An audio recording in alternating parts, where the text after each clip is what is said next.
on Wednesday, March 10th, and I'm going to call to order this meeting of the Midcoast Community Council. First, can we have Len please call roll?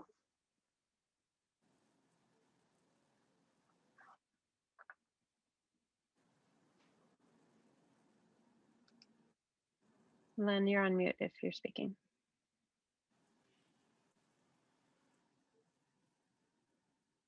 Claire Toutant. Here. Greg Diegas. Yes, here. Haggerty. Here. Dave Olson. Here. Jill Grant. Here.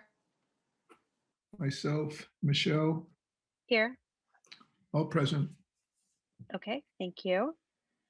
First, we'll start with the Board of Supervisors report. Lena Silberman, can you please kick that off? Thank you. So good evening, Midcoast Community Council members and members of the community. My name is Lena Silberman, and I will be giving a report on behalf of Supervisor Don Horsley's office at the County of San Diego. So first, an update on the American Rescue Act. The Senate passed changes to the state and local fiscal recovery funds, which basically means that we will have a lot more money coming through the federal government to California and the county.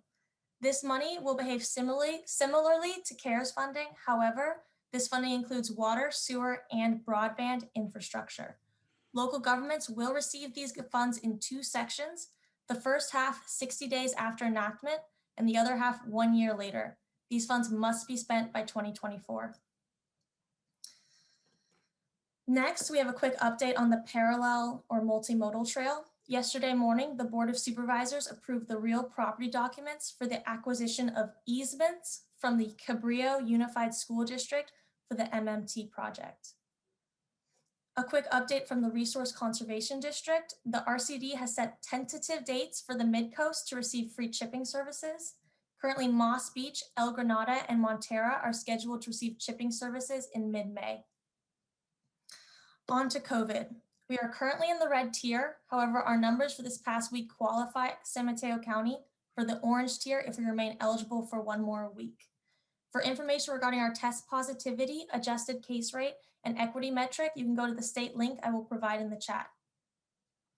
Regarding vaccinations, so far 177,967 of our residents have received vaccinations, which is 27.7% of our adult population. A quick update, the state has changed some procedure and is now directing 40% of vaccine supply to the California zip codes comprising the lowest HPI census tract statewide, which are home to 8 million residents with the least socioeconomic opportunity. Because none of these zip codes are in San Mateo County, we will not be receiving more supply as a result of this policy change. If vaccine supplies to California do not increase, the results of this change may cause flattening of our supply, already insufficient to meet the demand. San Mateo County has added a new dashboard to our website that shows how our vaccinations out in our lowest quartile HPI census tracts in San Mateo County is going. From this dashboard, we see that 21% of adults in this census tract have been vaccinated compared to 27.7% countywide. My second to last update, I think we have a phone number that is unmuted. But my second to last update is for those living with school age children. The San Mateo County Safe Routes to Schools Parent Caregiver Survey is open and will remain open until April 15th. It has been restructured to take in all of the current iterations of learning and as well as issues parents may have in getting their children to school. Finally, yesterday, the Board of Supervisors approved 2 resolutions for one-time grants to Ayudando Latinos a Soñar and Coastside Hope. ALAS received $10,000 to provide water to farm workers. Although potable water for farm workers is the responsibility of farm owners are also under financial stress due to the pandemic, and ALAS is providing temporary relief to ensure our farm worker communities do not suffer. The board also approved a one-time grant of $20,000 to Coastside Hope to support their critical needs program, which provides financial assistance to residents impacted by loss of income. Thank you for your time, and I'm happy to take questions. Thanks, Lena. Does anyone have any questions for Lena? If so, please raise your hand, and the way to do that is under the reactions button on the bottom of your screen. There's an option that says raise hand, or if you're on a phone, there's a more button where you can select to raise your hand from there. Dan Haggerty, go ahead. Yes, thank you, Lena. I'd like to request if you could, on behalf of the Planning Commission, in regards to the fire station lighting, if you could give us reports, at the meetings regarding the status of what they're planning, how to resolve the issue. Yeah, and I actually haven't heard much since our last MCC meeting, so it'd be great for me to get an update, and I'm happy to pass that along to you. Great, thank you very much.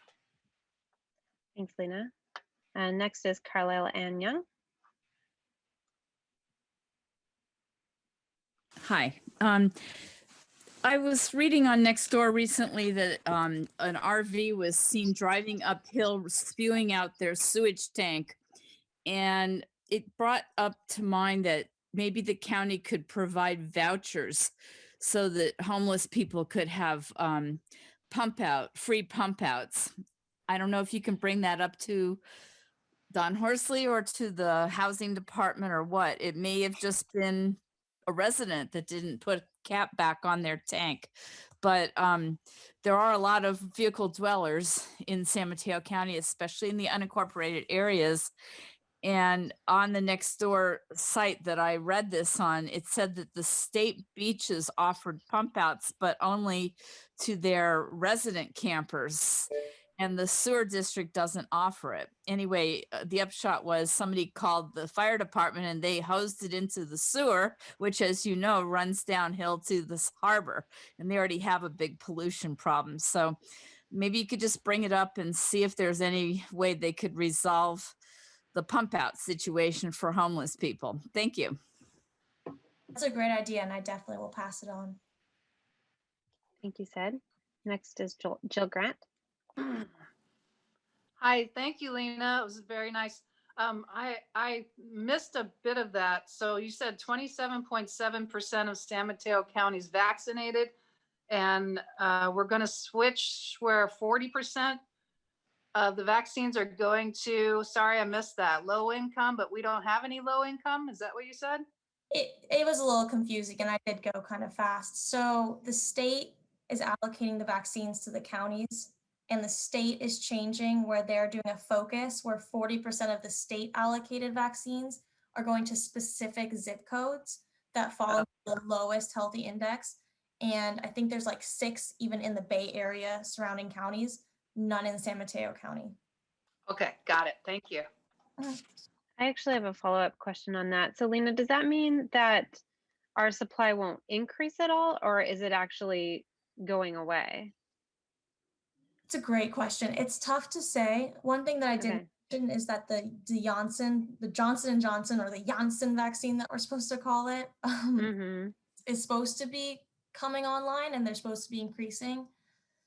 So what we're being told is that ideally this won't change and that we still will see an increase in the vaccines that we receive, but we just are worried that we might not. I see. Thank you for that. And another question is that I read a couple days ago that the state was starting a new plan where regular people could volunteer to help at vaccine sites. In addition to like medical professionals, but the regular people could go and like direct traffic and things like that in exchange for a free vaccine. I was wondering if if San Mateo County would be having any sites that would participate in that program. That's a great question, and I don't know, but I'm happy to follow up with that. Okay, thank you. Steve Terry, please go ahead. Yes, thank you. I wanted to just make a brief comment complimenting what Councilmember Haggerty had to say about getting more information about the lighting plan that the fire department and the county have in place, or their ongoing thinking on that. It's hard for us to get visibility into that. So I think in the supervisor's report at each meeting, it would be very helpful if you could keep us up to date on all those things. And so make it easy for us to follow it. Thank you. Thank Thank you. you. And I'm happy to do that. And I'm happy to try and do that before the next meeting and pass it on to the MCC so they can pass it on. Yeah, Appreciate that, and Lena. each meeting generally until the case is resolved finally. Thank you very much. Okay, any other questions for Lena? Not for Lena, Michelle, but since we have two people dialed in on their phones today, Mhm. it's worth mentioning that to raise your hand, press *9, and to unmute, press *6. I already muted one of you because we're getting echo from you. So you will have to unmute yourselves if you want to speak. Thank you for that. Okay, let's move on to our other public officials, government officials. And the first is going to be Harvey Rarback from Half Moon Bay. Good evening, MCC. A couple of updates. The city council has approved and the city has worked through a new recycling center for cans and bottles. It's open 3 days a week. It's behind the CVS in the old parking lot. And so if you have cans and bottles and you want to get money for it, go for it. The city council also approved a total of $100,000 for local restaurants.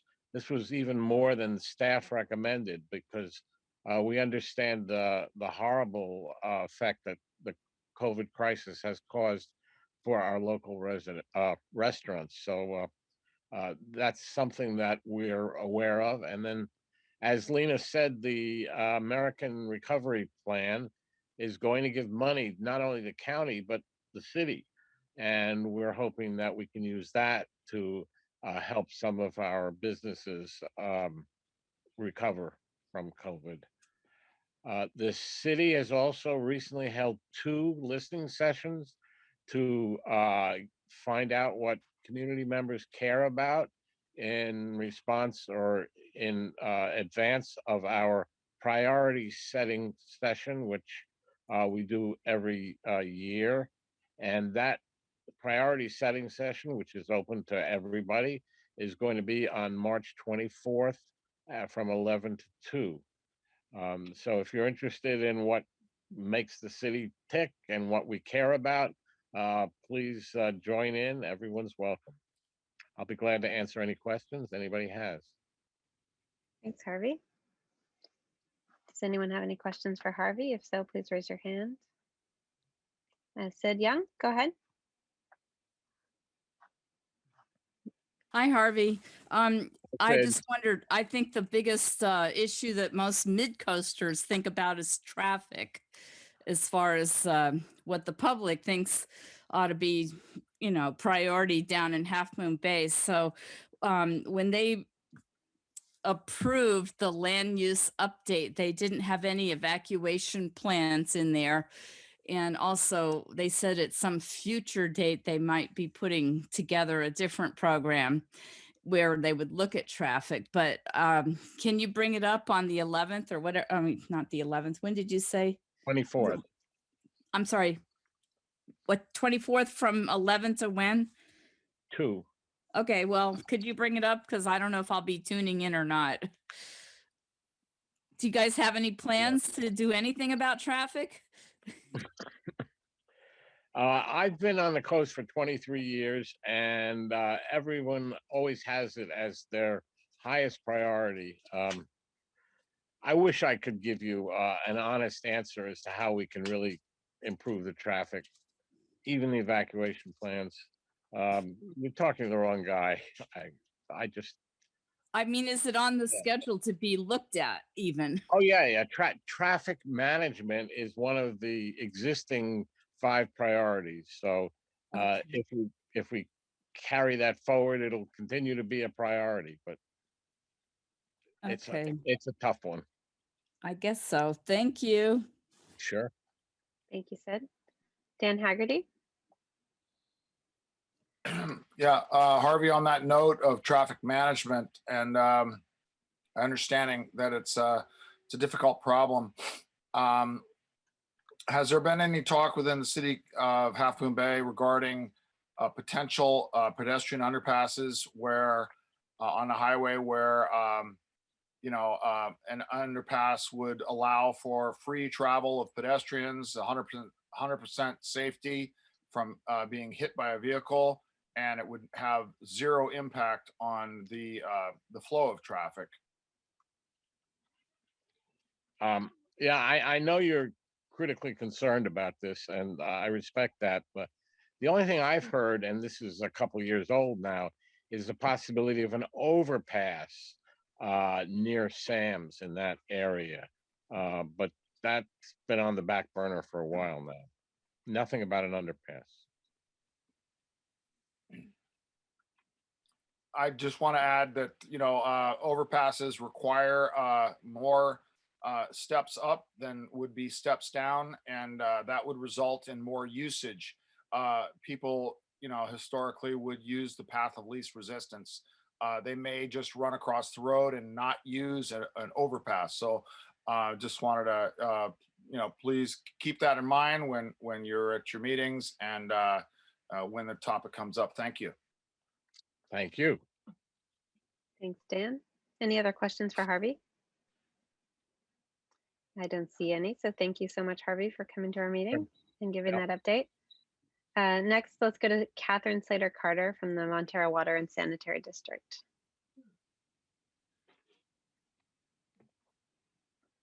Catherine, I believe you're on mute. I am unmuted because I'm calling in on my phone. Okay. We can hear you. I'm in an area where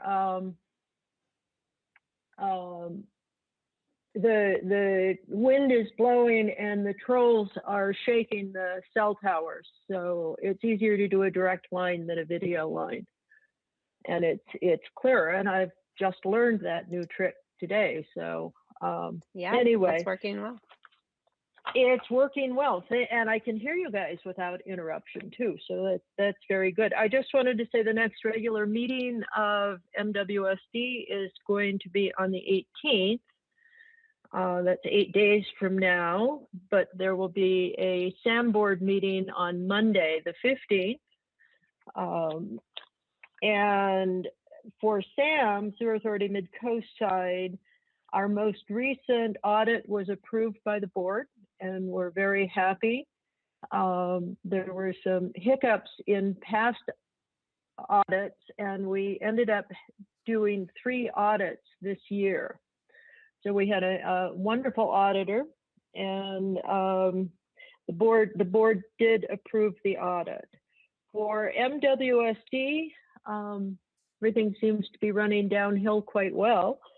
I'm sure you've seen and saw the article in the review on the wet weather flow project, which is exciting and coming along quite well.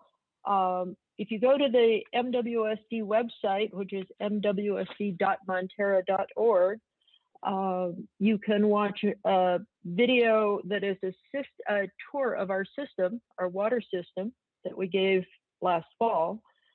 And we were going to do it in person, and we had buses all rented, and so we did that. But the new stuff we can't do in person because of COVID. So there is two excellent videos, one on our water system and another one on our sewer system, and the importance of protecting our watersheds. And I will say what the fire district did with the leak from that RV would have caused either of the sewer districts to have to make official reports and be subject to regulatory agency fines. That's a big no-no. So we should, I like Sid's idea of a pass for people to be able to pump these things out at the state park in Half Moon Bay. I believe, and maybe somebody can check on this, that there is also a pump out station at the Harbor District. I don't remember that specifically, but I know people live there for months on end and don't leave. So there must be some way they have to clean out their RVs. Anyway, that might be something, Lena, that you could look into, or someone on the council could look into, and see if the RV park in there at the harbor has a pump out station. Something else that we might want to insert in the proposal for the RV park that's going to be at Capistrano. Hope I've got the street name right. Anyway, would be to have a pump out station that will take certificates or something from the county, so the homeless who are living, well, they're not homeless, the mobile homes who are moving around will have a place so we can protect our harbor and our waterways and our watersheds. Thank you. Great, thank you for that update. I can Good idea. report that the harbor does not have a pump out for RVs, and that's one of the reasons the RV lot was shut down by the Coastal Commission. They have a pump out for vessels, but not for RVs. Hmm. But Dave, that RV lot still has people parking in it. This is the one Not just legally. across. Oh, okay. Something to look at. Well, in any event, then it would seem to me that we should all be asking for a pump out station locally. Thank you. Thank you for that. Does anyone have any questions for Catherine? Okay, I don't see any questions. Are there any other public officials who would like to speak? I don't think so. I think so. That's the end of item number 1. Let's move on to item number 2, which is public comment and announcements. This is for items that are not on tonight's agenda. So tonight's agenda has items about wildfire, Connect the Coast side, and then the meeting minutes. If you would like to speak about any other item, please go ahead and raise your hand now.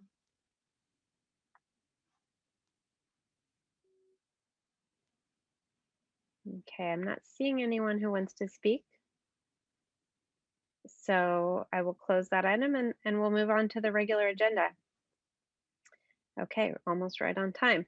So the first item on the regular agenda tonight is the topic of Quarry Park wildfire risk. I'm going to hand it over to Dan Haggerty, who's going to kick off this agenda item, and then we have a presentation by a member of the public, Keith Mangold. Dan, why don't you go ahead? Yes, thank you. I think there's been enough documentation and enough talk to to accept that the eucalyptuses and Quarry Park are a grave danger to the community of El Granada and beyond, the whole immediate area. So tonight, Keith Mangold, who's a resident of El Granada, is going to be giving a presentation on a potential crown fire in that area, and I'm trusting that everything's set in place. Looks like I see him as a co-host. So Keith, do you have everything? Are you ready to give the presentation? Keith, you're still on mute. I see you're still muted, Keith.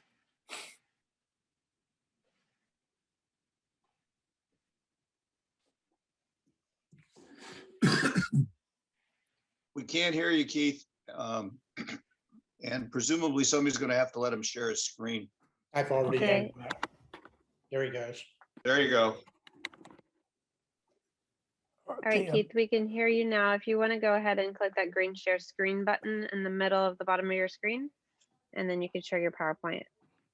I've also posted this document on the website, midcoastcommunitycouncil.org, for anyone else who'd like to download it as a PDF. Could you unmute the 650028? the phone? Dave, can you go ahead and do that? No, Zoom removed that capability. You'll have to press *6, Keith. *6? Yes. Okay.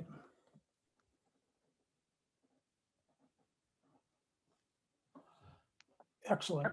There you go. Now Okay, you have to turn- mute your computer.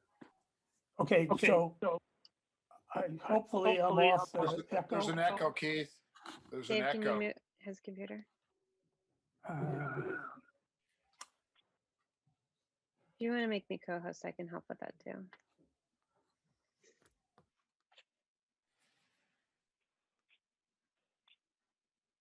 Okay, can you mute me on the other one? I think that's better. I don't hear the echo now. Yeah, you're good now, Okay, Keith. good. Excellent. So I'll go to share screen and start. Mhm.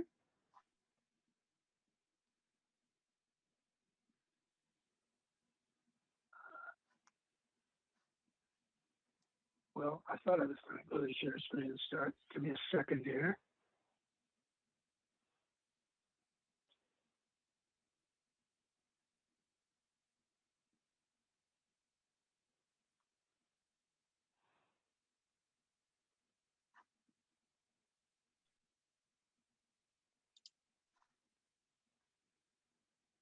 Okay.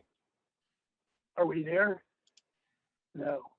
Not Not yet. seeing No. it yet. One more time.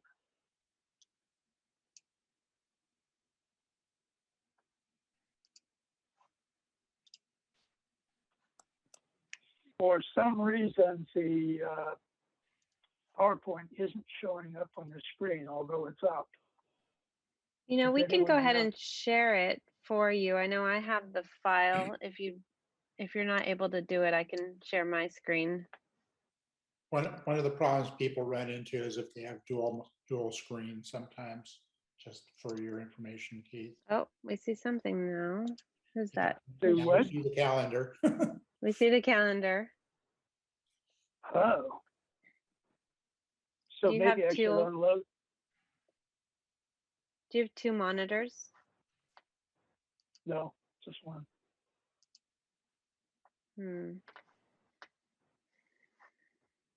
Why don't I go ahead and share, and then you can just tell me when to move on Okay. to the next. Excellent. Yeah.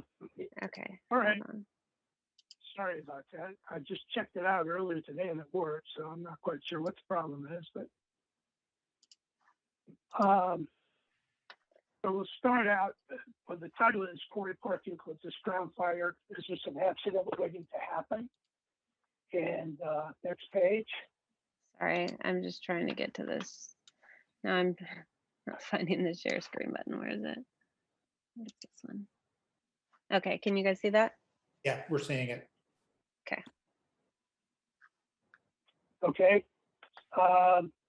Basically, the Paradise Fire brought home, I'm sure to all of us, the devastation caused by the high winds, hot temperatures, and low humidity events. And Quarry Park is more than a half square mile of eucalyptus that could literally make El Granado a synonym for paradise. I started this slideshow after a 2017 trip to Portugal, and my wife and I saw how close in the area looked like here, with the eucalyptus and brome, and then a month later, massive fires went through the area and killed 60 people in the area we traveled through. And that really kind of brought home the problems with the eucalyptus and how much of a risk we face here right now. The last time El Granado had a major fire was in late November of 1929. And so far we've been very fortunate, but I don't think we can continue to rely on luck. So the next page, we have the Montera and the El Granado fire, the Pescadero fire, and the San Mateo Times that talks about the Montera being literally wiped out. And the article on the other side is from the Los Angeles Times, and it talks about people that were caught up at the gun club up above El Granada that were basically caught in that area for 24 hours until they were rescued. So the next page. The good news, mostly, is that we live in a high humidity coastal fog belt, which historically has rarely sustained a major fire. In the historic past, only the ridge tops in the inland areas have experienced fires, major fires. Unfortunately, seasonal humidity is decreasing, temperatures are rising, and the incidence of Diablo winds is increasing. And we are now in a very high fire hazard zone. Next. So this is just a quick slide that talks about the Diablo winds, which are hot, dry offshore winds, and why they form. And this is available all over the web. So I'll continue on.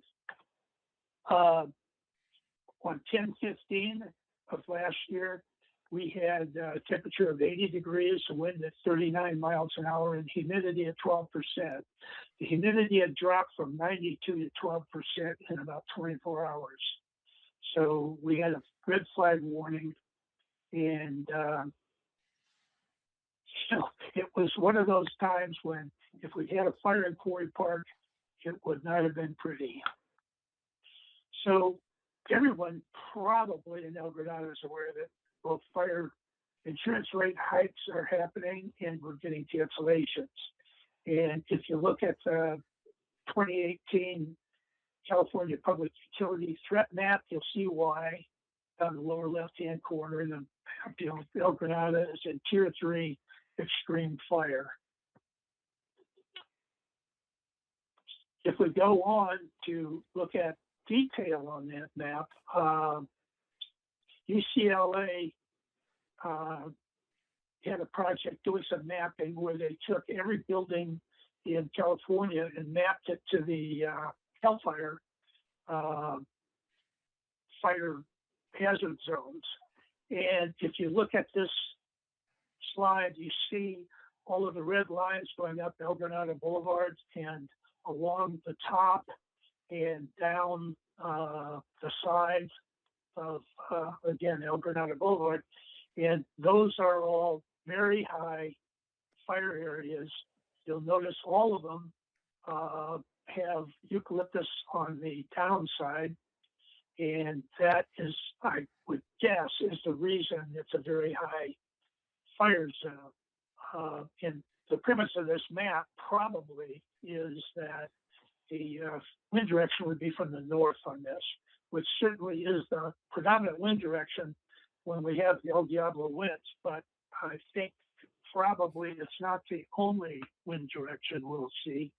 And the some of the fire lab people that I talked to about, the wind and the wind directions and all that during these high wind events. And, the bottom line is that the number of cases that we have documented is very small, and there's not enough statistical validation to say that that's a good bet that we're going to see the winds come from the north. So I'll talk a little bit about what would happen if the winds did come from the south. But I think the takeaway here is basically you're looking at buildings that border eucalyptus. At the very top of El Granado Boulevard, as everyone probably knows, there's a lock gate.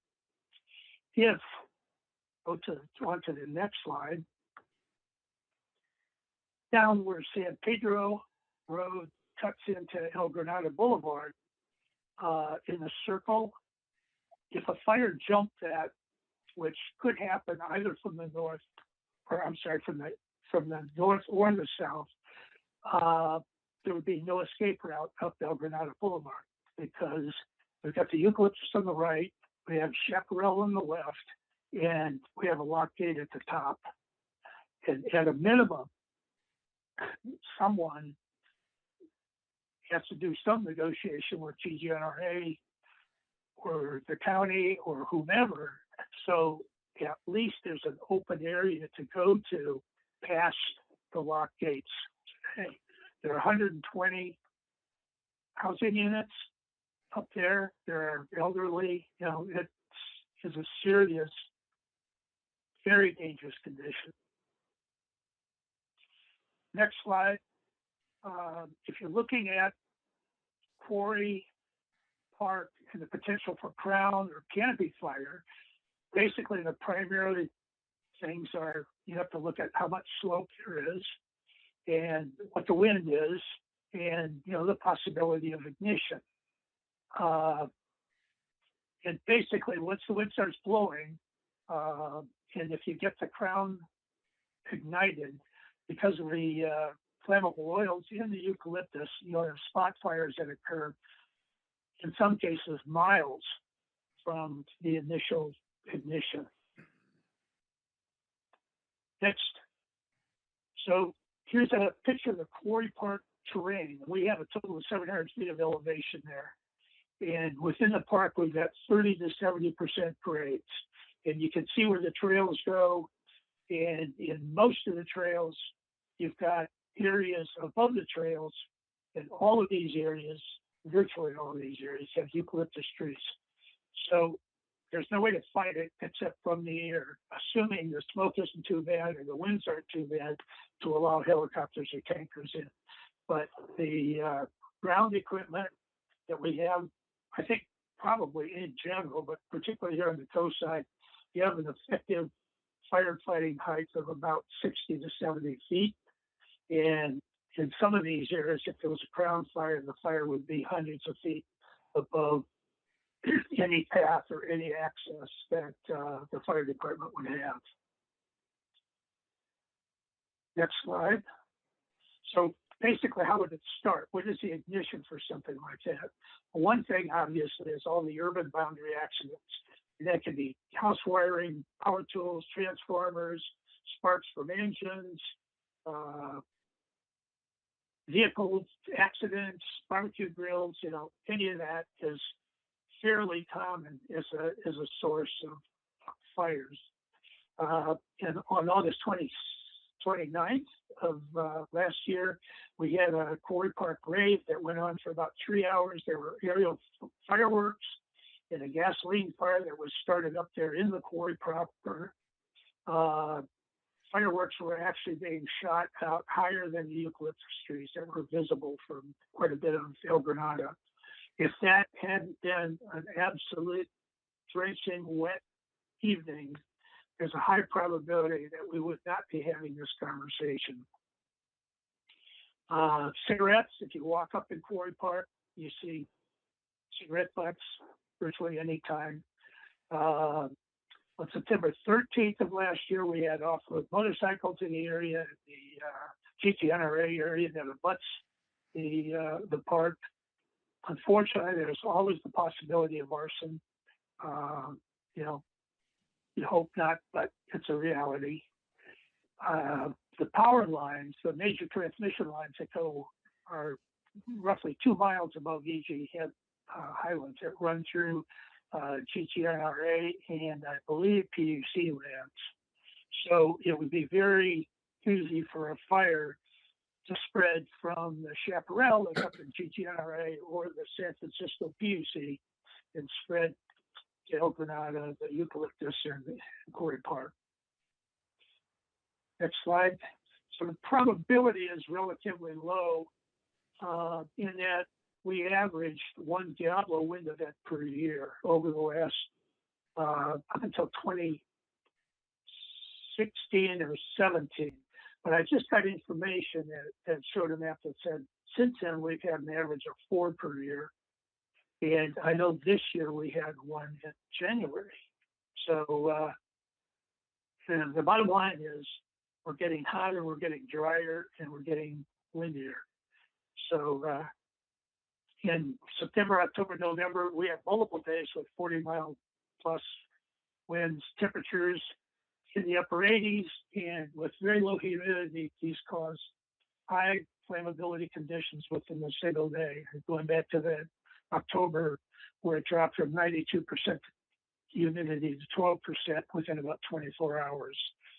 So although the probability of a eucalyptus canopy fire may be low, the outcome would be a catastrophe. And the reason is So on the next slide, if a canopy fire started in Quarry Park, we had a Diablo wind event.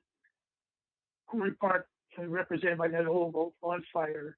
The spotting that would occur would cause downwind ignition all over the town of El Granada. And you know, the high probability that would be a total catastrophe. So if fire suppression is unlikely, what do we do? And unfortunately, I think the only answer is to remove mature eucalyptus trees so we can establish some kind of defensible perimeter. And in doing that, prioritize large tree removal over brownfield clearance, which we've done in the past, brownfield clearance. But even if the fuel remains on the ground, you know, the brush fires can be suppressed. CAL FIRE can go in and put out brush fires. They cannot put out a ground fire. So if that happens, we're looking for evacuation routes. I mean, that's the only way that people are going to survive. So one of the things that we also can do is establish web fire cams covering Quarry Park. And I attended a meeting today that said that was being considered, and possibly it may have already been funded, but to my knowledge, it has not yet occurred. And I think that the cameras would be down either at the airport or somewhere down by Princeton River. One of the things areas have done is establish volunteers to do fire watch, and frequently that's looking at the webcams during Diablo wind events.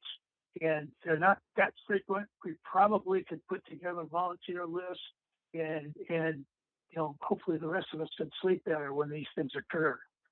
But I think the most important thing that we have to do is educate our elected officials to fund the effort.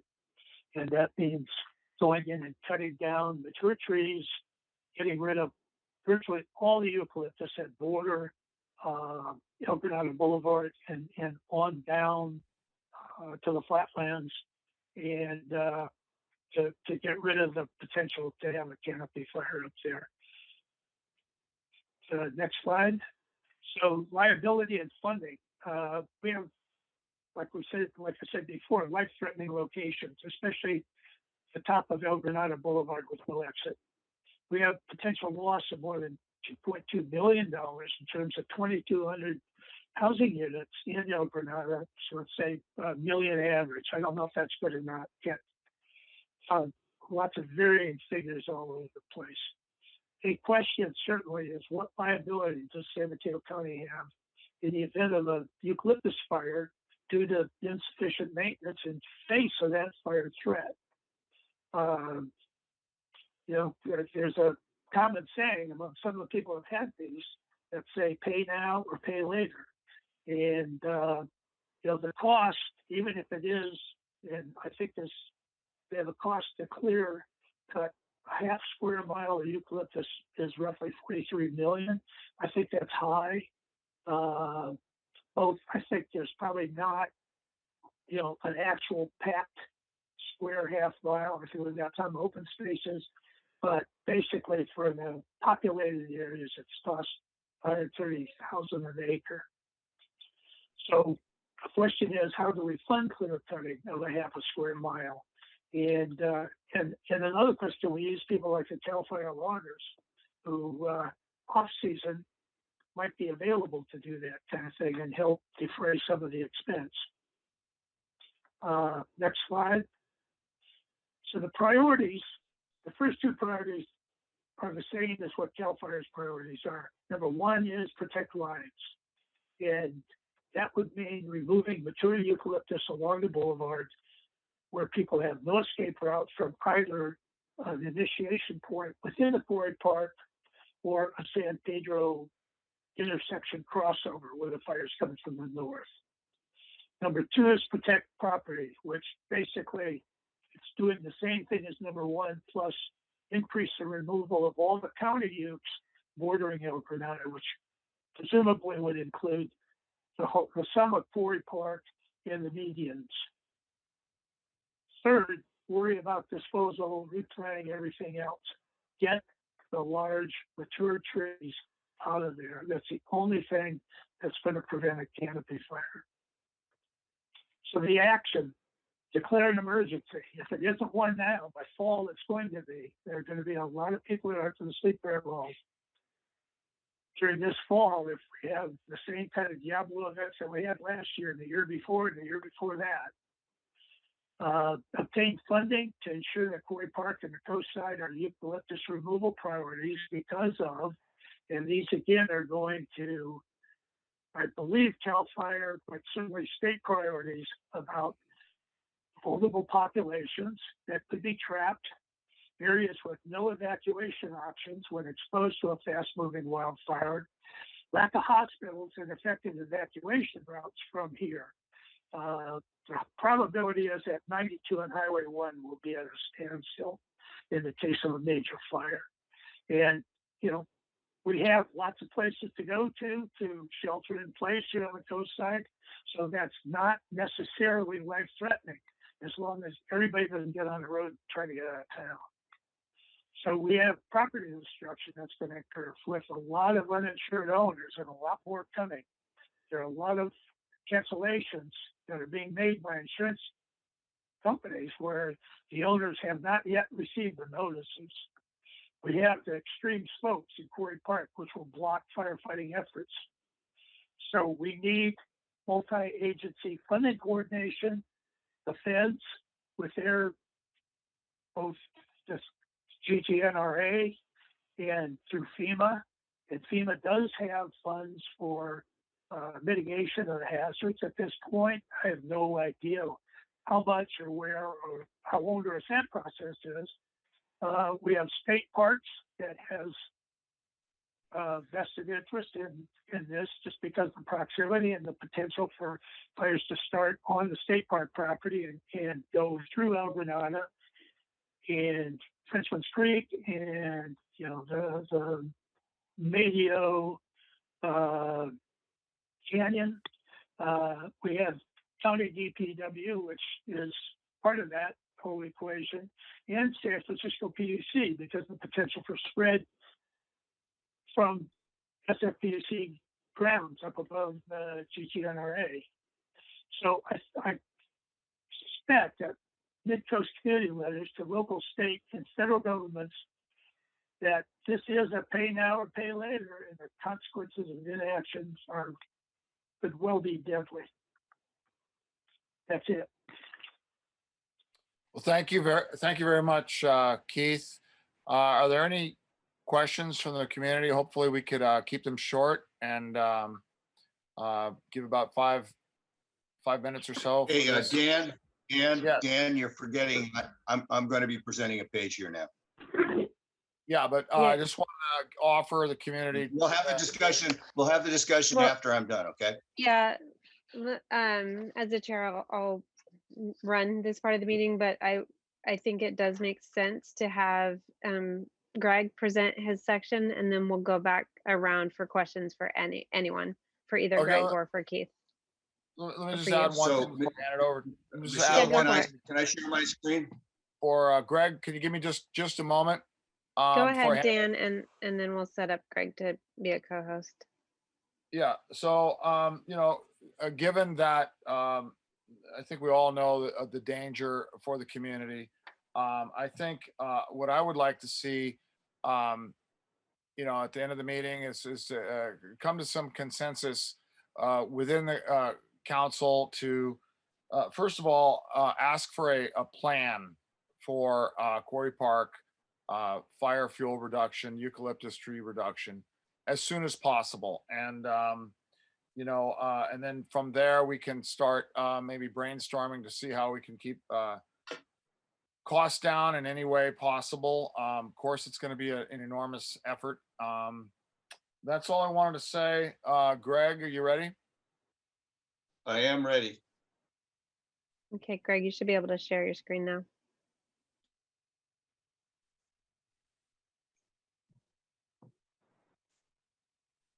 I hope that worked. Yes. So It's a little I bit wanted to small. You pump- might want to expand it. Yeah. I wanted to punctuate what Keith did because I've gotten the reaction from some people that, well, who's Keith Mangold? And he's an informed guy, but how do we know? So I interviewed a retired fire marshal, and he pointed me to the after action report from FEMA for the Oakland Hills fire. And the bottom line is this has happened before. And in terms of the probabilities for things like earthquakes, you know, the more years that go by, even a low probability event adds up. So the results of what's going to happen to us, as that report said, and there's a link that you can click if you get the document off of the MCC website, will depend on the fuel that's downwind from the fire. Okay. What happened in the Oakland Hills is the fire completely overwhelmed the firefighting forces. The risk reduction measures had been studied and recommended, but not implemented. And in spite of the largest firefighting response ever recorded, they couldn't do anything to stop it until the wind changed. In addition, the fire jumped to other areas. And I think we have to consider that for Half Moon Bay and Montera, what happens in El Granada is not necessarily going to stay in El Granada. Further aerial attacks in the case of a crown fire just might not work. For one thing, it'll be slow getting there. For another thing, the winds created by the fire can affect the aircraft. It was also interesting to see that interior automatic sprinkler systems, which many of us have, had no value at all in protecting the structures from fire. What might have worked is exterior sprinkler systems and some air foam systems. I'll let the fire department, CAL FIRE, speak to what we ought to be doing. Another thing that could work is to reduce the density of our housing, to increase the setback requirements. And this goes really against the creation of ADUs and the dense affordable housing projects which are currently being considered. But as you know, the homes were the fuel in paradise. So to get to the point that Dan was making, I would like to hear from the board tonight what they think we should put in an MCC letter. And I've listed some potential topics here. And then going forward, because this is just one risk area, you're aware that there are eucalyptus trees on Highway 1 north of the tunnel, on Route 92, and several other places around, including the Caltrans right-of-way, which is unmanaged in Montera, that abuts the GGNRA land, big stands of eucalyptus there. So I'm going to suggest we need to discuss this again, and we need an issues list, and we need to bring that issues list to the county and to the local hazard mitigation plan. That will be a slow process, however. I don't think we should wait to get all that discussion done, but I do think we need to develop an issues list and request that those items be assigned, and then develop a person who's responsible for the reporting on the progress. This is true, of course, at Quarry Park, but it's also going to be true because we're going to have a multi-agency effort to solve this fuel reduction issue, as well as evacuation and shelter in place things. Did I skip the fact where you may not have power? That kind of complicated things. We may not have cell service or power. So a lot of the structures that have been built to warn us may not work. All right, so Michelle, I'm done. I can stop screen sharing. I can leave this up. I'd like to hear from however you want to do it, the public or the council, about the letter on Quarry Park and what we do after that. Yeah, so the order with which we're going to do this is, first we're going to do clarifying questions from members of the council. Then we'll go to the public for comments, and then we'll go back to the council for discussion. So if anyone on the council has a clarifying question, not a statement of opinion, for either Keith, Dan, or Greg, please go ahead. Jill, you can go first. Thanks, Michelle. Thank you, Keith, for that wonderful presentation. It was very clear, and I got a lot out of it. So I thank you for coming tonight and presenting. I do have a question. So one of the counties I work in is Tuolumne County, and it's a foothill. It's right below Yosemite, and they fight fires all year long. And what I see them doing often when it's not fire season is they're cutting brush, cutting trees, raking everything into piles, and then they use the tree trunks for erosion control and for to control sediment on the slopes. And so they don't have as much cost removing things, but then they get to burn them. So they burn them during rain events. And we don't really burn things in San Mateo County. But I'm wondering, as you're a resident, and I think you're on El Granada Boulevard, what if we did have burn days? What if they did follow that, example? Would that be an issue for you, or what do you think about that? I think that probably the Air Quality Board would say that's not an option. I don't really have any feeling about it either way, but I don't think we could do it, frankly, because most of those burn days would have west winds that are going to take it into San Mateo County, the rest of San Mateo County, and I think it's very unlikely. Yeah. Okay. Thank you. I just wanted to get your point of view. Thank you. Greg, are you raising your hand to Michelle? respond to that? Yes. Well, Go ahead. Keith and I were both in on the fire. Keith and I were on the fire meeting earlier today, and I got the email address of a woman at Cal Fire who has a grant program for burning as part of fuel reduction. And so I've written her to explore whether that is something possible, in terms of technique. As Keith said, we have to worry about, the winds and the pollution, but also can we get grants for that? So we'll get an answer, I think, within a week or so about whether or not some of our locations would qualify for controlled burn. It may be possible, for instance, in the Caltrans right of way. I don't know about El Granada. And I'll just call attention to a note that Lena just posted in the chat regarding that a prescribed burn mitigated neg deck that looks like Cal Fire and the San Francisco PUC have been working on. So people can go ahead and read that in the chat. Any other clarifying questions from members of the council? Okay, let's go to members of the public. So anyone who wants to speak on this issue? Oh, sorry, go Claire. Yeah, I was just trying to unmute myself. Keith, I really thought that was an excellent presentation. I don't know anything about your background. Can you tell me a little bit about yourself? Sure. I was most of my career was as a consultant in systems, but I did little forays into disaster recovery and site preparation and things like that, where we looked at how susceptible computer centers primarily were to disasters, everything from train wrecks to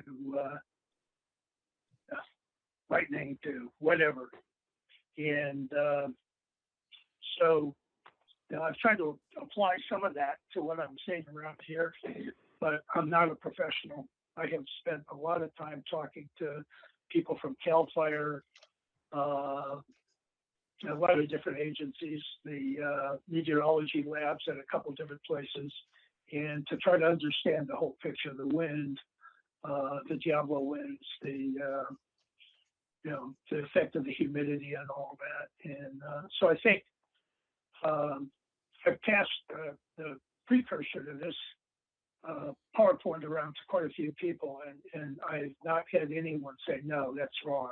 You don't have it right. I think the only thing really that's at question is some of the people from CAL FIRE said, the Diablo winds only come from the north or northeasterly. And in talking to some of the people at some of the labs, they said, yeah, that's true, but A, it's changing, and B, we don't have any history for Diablo winds. They haven't been known that long. They haven't been typed as Diablo winds. And we can't really rely on the past to predict what's going to happen next. Thanks, Keith. Welcome. Thank you. Yes. Len Erickson. Len, you're on mute.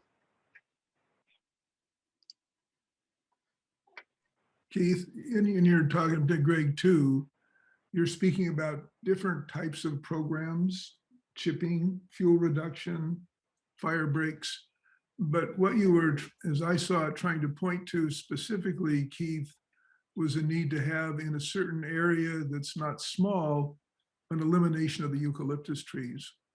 You had a number that was 8 figures at least.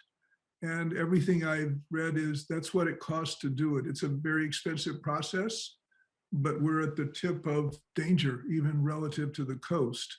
So to your point, Greg, the issue is whether you can really center the community around that to accept that number and work specifically for that, because we would be at the lead and probably the only area that really feels that dramatic need that Keith is trying to emphasize.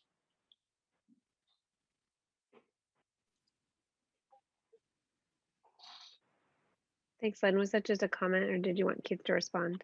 No, I just wanted to clarify. I mean, to Keith and Greg both, either you're going for that type of impact for this area, or you're part of a larger effort that everybody recognizes. And I think you're trying to reach out for the special need of the area. So just emphasized if you're really looking for that, to be very clear about it. I think it's needed, but not to blend into the other programs.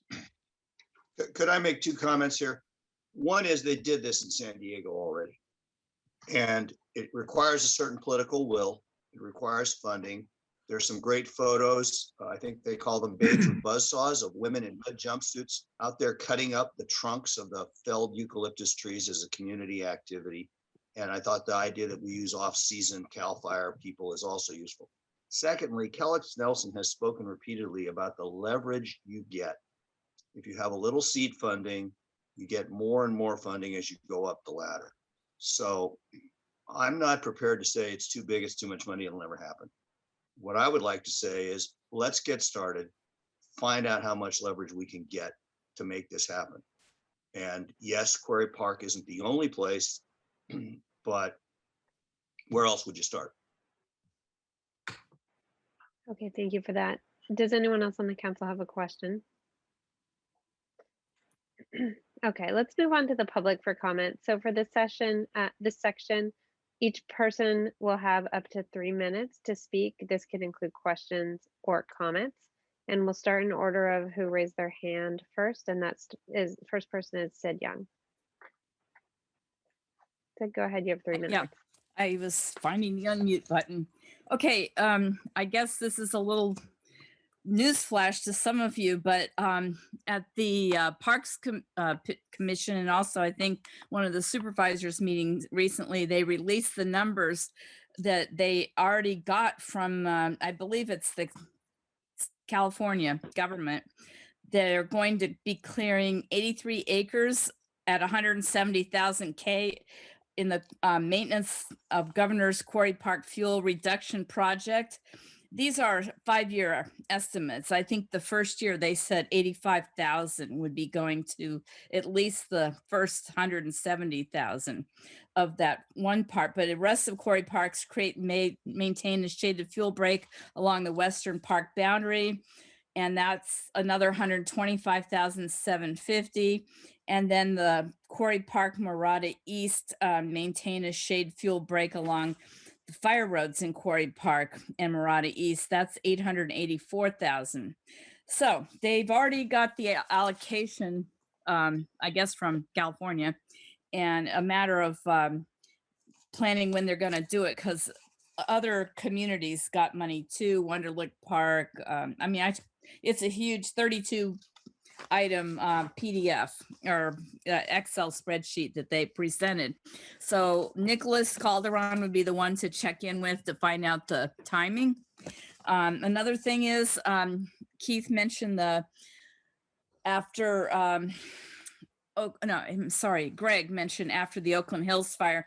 I also recommend everybody read the 2017 grand jury report from Paradise Fire, because the last whole quarter of that grand jury report brought up the problems with the Paradise Fire, and they had 5 exits in and out. We have 2, maybe 3 if you include driving south. But I think it's really important to have evacuation areas, which leads me to wondering, why is there a locked gate, and does CAL FIRE have a key to that? Like I think they have a key to a harbor gate too that's usually locked. So I think, Keith, maybe you could answer that. One thing, today's planning commission meeting, they had a huge discussion about some tree that was removed. I tuned in late, so I didn't hear what community it was, but they were going back and forth about it. And Lisa Ketchum, who's the chair, mentioned that the county has been supposedly updating their tree ordinance for many years, but it's been stalled out. And every time you bring it up in any kind of a supervisors meeting, they say, well, we're working on it, but they never say when they're going to release it. And that's been brought up several times since last year's huge fire down in the Santa Cruz Mountains. So I Thanks, think Ed. people need to Wrap up. really go ahead and take the matters into their own hands and start writing letters, because if the county doesn't update their tree ordinance, really we can't do anything. The very last thing I want to say is that just today, SMC Alert mentioned that there's a Teague Hill vegetation burning. It's been going on for 2 days, so they do allow burning. Okay, thanks. Thank you. Keith, do you have the answer to that question about the locked gate? Do you know if CAL FIRE or someone has a key to that? I do not, but I would like to respond also to the monies that are being spent in Quarry Park. In the current projects, there are no mature trees that are being removed as part of that. And I suspect without, completely cleaning the whole park, there's no way that you could prevent a canopy fire if a fire started back there. I agree. I just didn't know if you had known about Nicholas's funding. Thank you. Yeah, he's reviewing the points in the PowerPoint, and supposedly he's going to get back to me shortly. But I talked to him, I don't know, last week sometime, the end of last week. Okay, thank you for all your research on that. We're going to let Graham Wood go next, and he just made a comment in the chat that says CAL FIRE does have keys. So Graham, I'll turn it over to you. You have 3 minutes to speak. Okay, thank you. Can you share video? Oh, video. So, good evening. I'm a 20-year resident of El Granada Boulevard, and I live in the area that Keith was showing that is a very high risk. I'm up in Upper El Granada Boulevard. And as I thought Keith's presentation was excellent. I mean, it's certainly so true that over the last 20 years, it's got drier and warmer. And so, the fire risk has definitely increased. And as Keith already pointed out, from Upper El Granada Boulevard, we only have one evacuation route. So, maybe it's 2 if we can get down San Pedro when we get down there, but from where I am, there is only a single route. And over the years, there has been some work done so far. So there was a project by Post in 2010 that did some clear cutting behind the properties here. And in 2015, the whole property had moved to San Mateo County Parks, and they did more fire break work coming up the hill. And so there is now a partial fire break on El Granada Boulevard, but it's not very wide, could certainly be bigger.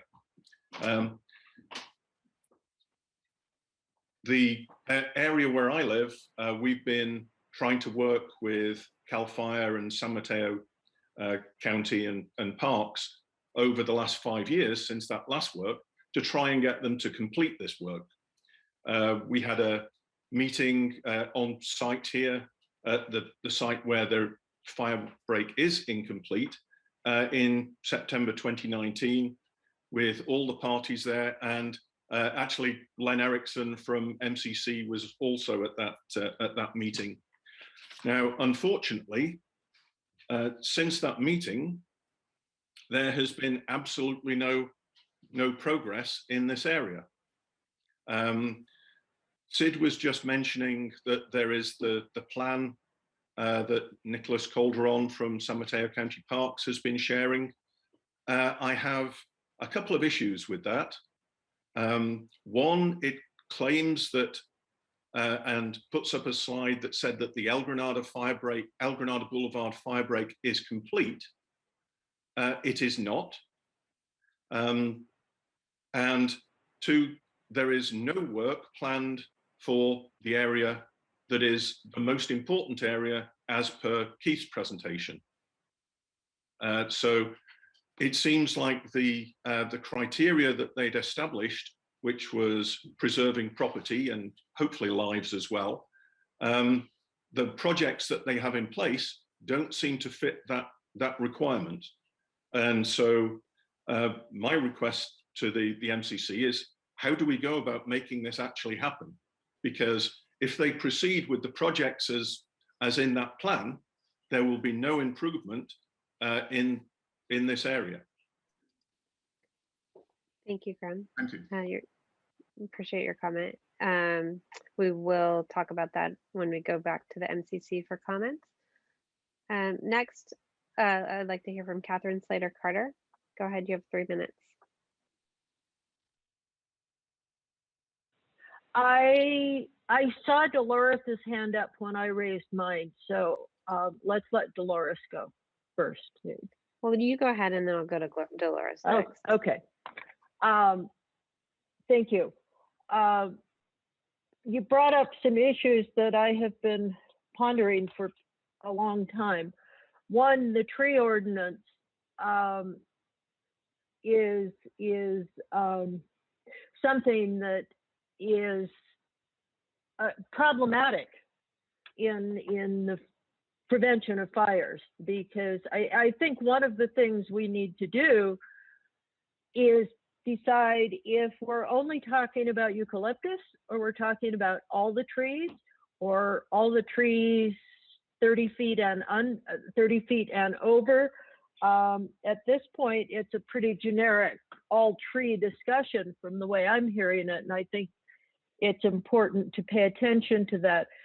Something else is on where my daughter lives. She's taken out eucalyptus trees. That was maybe 10, 15 years ago. And the roots have all sprung back up into very tall shrubs. So this is not just a one-time effort. This is something that's going to take active, perpetual management and some way to kill out the roots.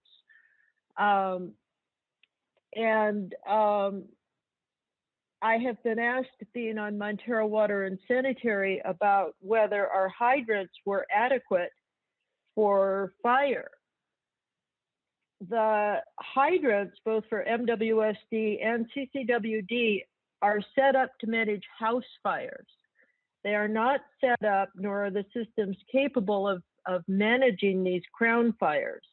And I think that's something that is useful to keep in mind. Greg did mention that putting sprinklers on the roof of your house is certainly a good thing to do, and that makes a lot of sense.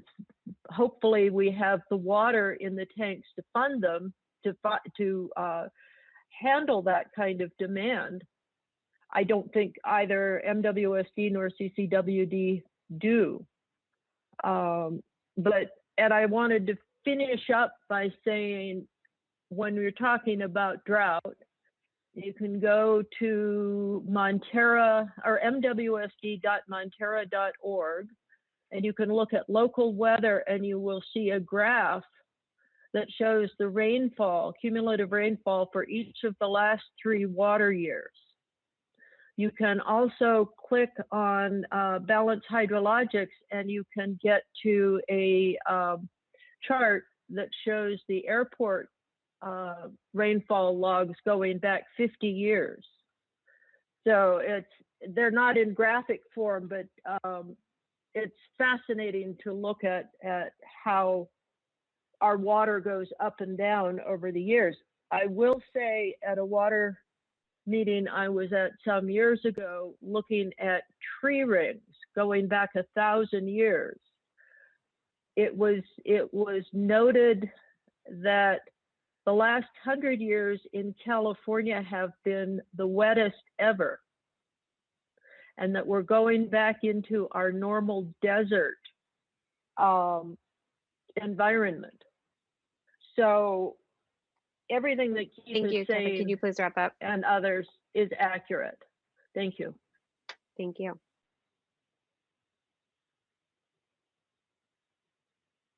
All right, next we'll go to Dolores Silva since her hand was accidentally lowered by Dave. Dolores, go ahead. Okay, thank you. You know, recently, as we were discussing traffic and other issues, it was discussed at the CTC meetings that there was a hazard mitigation plan that was in the works. I had never heard about this, but it's due out in September, and Connect the Coast Side was delaying its discussion about, or was not really addressing evacuation concerns because they were saying it's in that plan or that's where it's supposed to be dealt. But, you know, this is really interesting. I wonder if anybody here has been involved with that and if they are aware of our concerns about whether it's eucalyptus or the one road that we have, Highway 1, going north and south. And, you know, it seems that all of our concerns are getting kind of segmented and pushed. Maybe it's Quarry Park, maybe it's to the north with the eucalyptus in Lindemar, or maybe it's other types of trees. But, you know, I understand that this is a real problem at Quarry Park, but what about all the rest of this Midcoast? I mean, we only have one road. And I think that we really need to consider whether the outside parties, like we were talking about the county or this hazard mitigation plan that's due in September, how much input do they receive from us and how seriously do they take it? You just heard Catherine talk about how, well, we're prepared for house fires, but you know, when it comes to a wildfire, it's a totally different thing. And we're considering some of these major developments, whether it's Cypress Point or the dunes or, you know, this new proposal that's there about the nursery across from the dunes. I mean, how in the world can we ever evacuate? In fact, right now, I think, as I've heard, we're being advised that you really can't evacuate, that what you really need to do is congregate at certain centers. And if we have that kind of fire, I mean, there's no breathing room. I mean, I don't know what we're going to breathe. So I'm really concerned that it's even, I mean, this is a serious problem here in El Granada, no question, but it's worse than that. And I don't know who's representing us exactly or how they consider these issues, but it's getting beyond what we can handle here. And it's, I don't know. I mean, we don't really get a lot of dollars from the county. I hope that they take this seriously and they really do something that's going to protect us, but I have my doubts.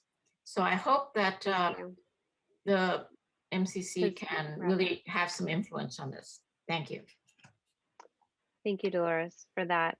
I think we will be hearing a little bit more about the local hazard mitigation plan from Greg later on. So hold off on that. And then we'll continue with public comment and move on to Karen Allen's, or actually, sorry. Yeah, Karen Allenson was next. Karen, go ahead. You have 3 minutes.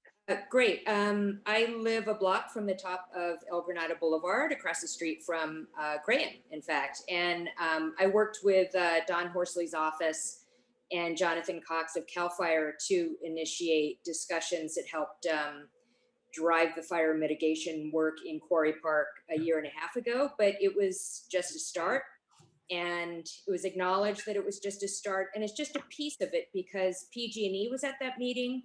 The PG&E lines cross El Granada Boulevard over 30 times in less than a mile. And so any kind of high wind event, any kind of sparking event, we have a very easy fire situation just from the lines running up the street because they cross so many times.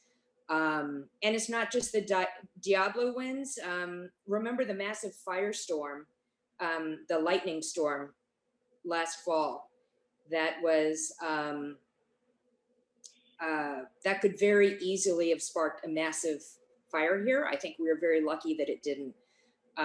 So I'm just supporting the presentation, the severity and urgency of it.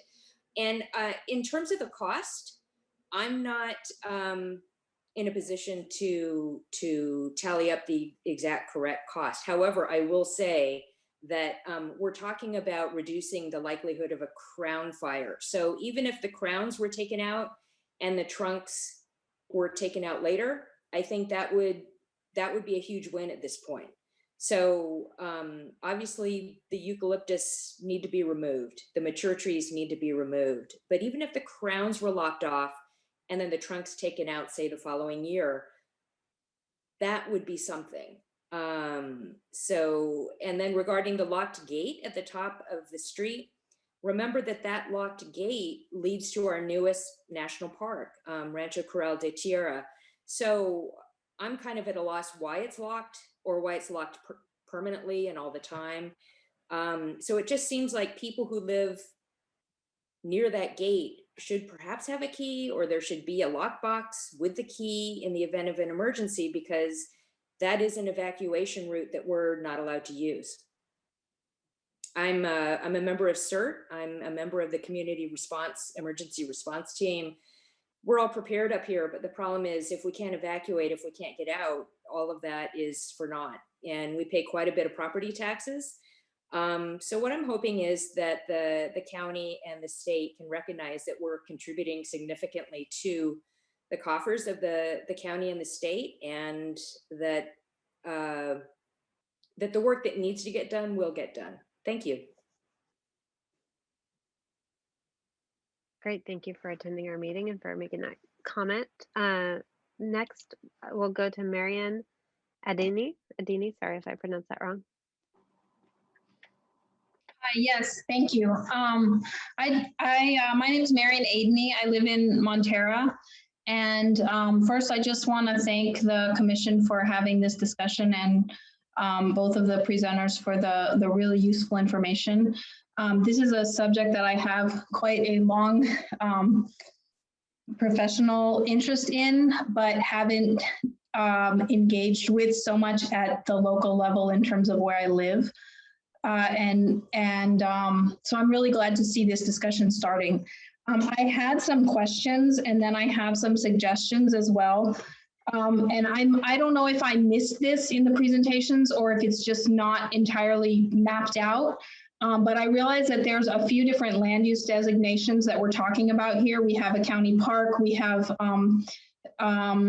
maybe some federal areas, and I'm not sure if we have some state areas. So my first question in terms of practically implementing recommendations that are being made is, who are the decision-making bodies that need to approve those, and what is the path to getting those decisions to be made? And then my second question was, who are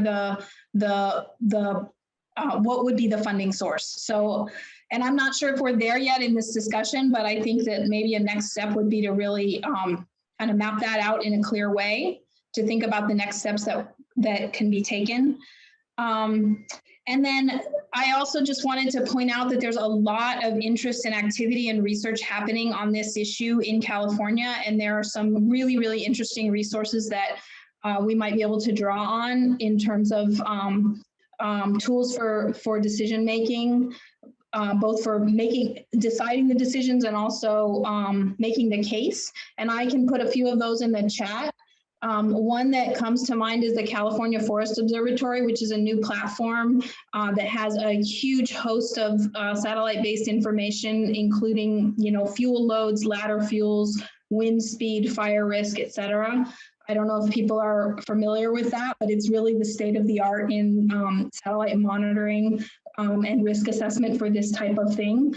And then there's also some really interesting and unique financial mechanisms that are being developed.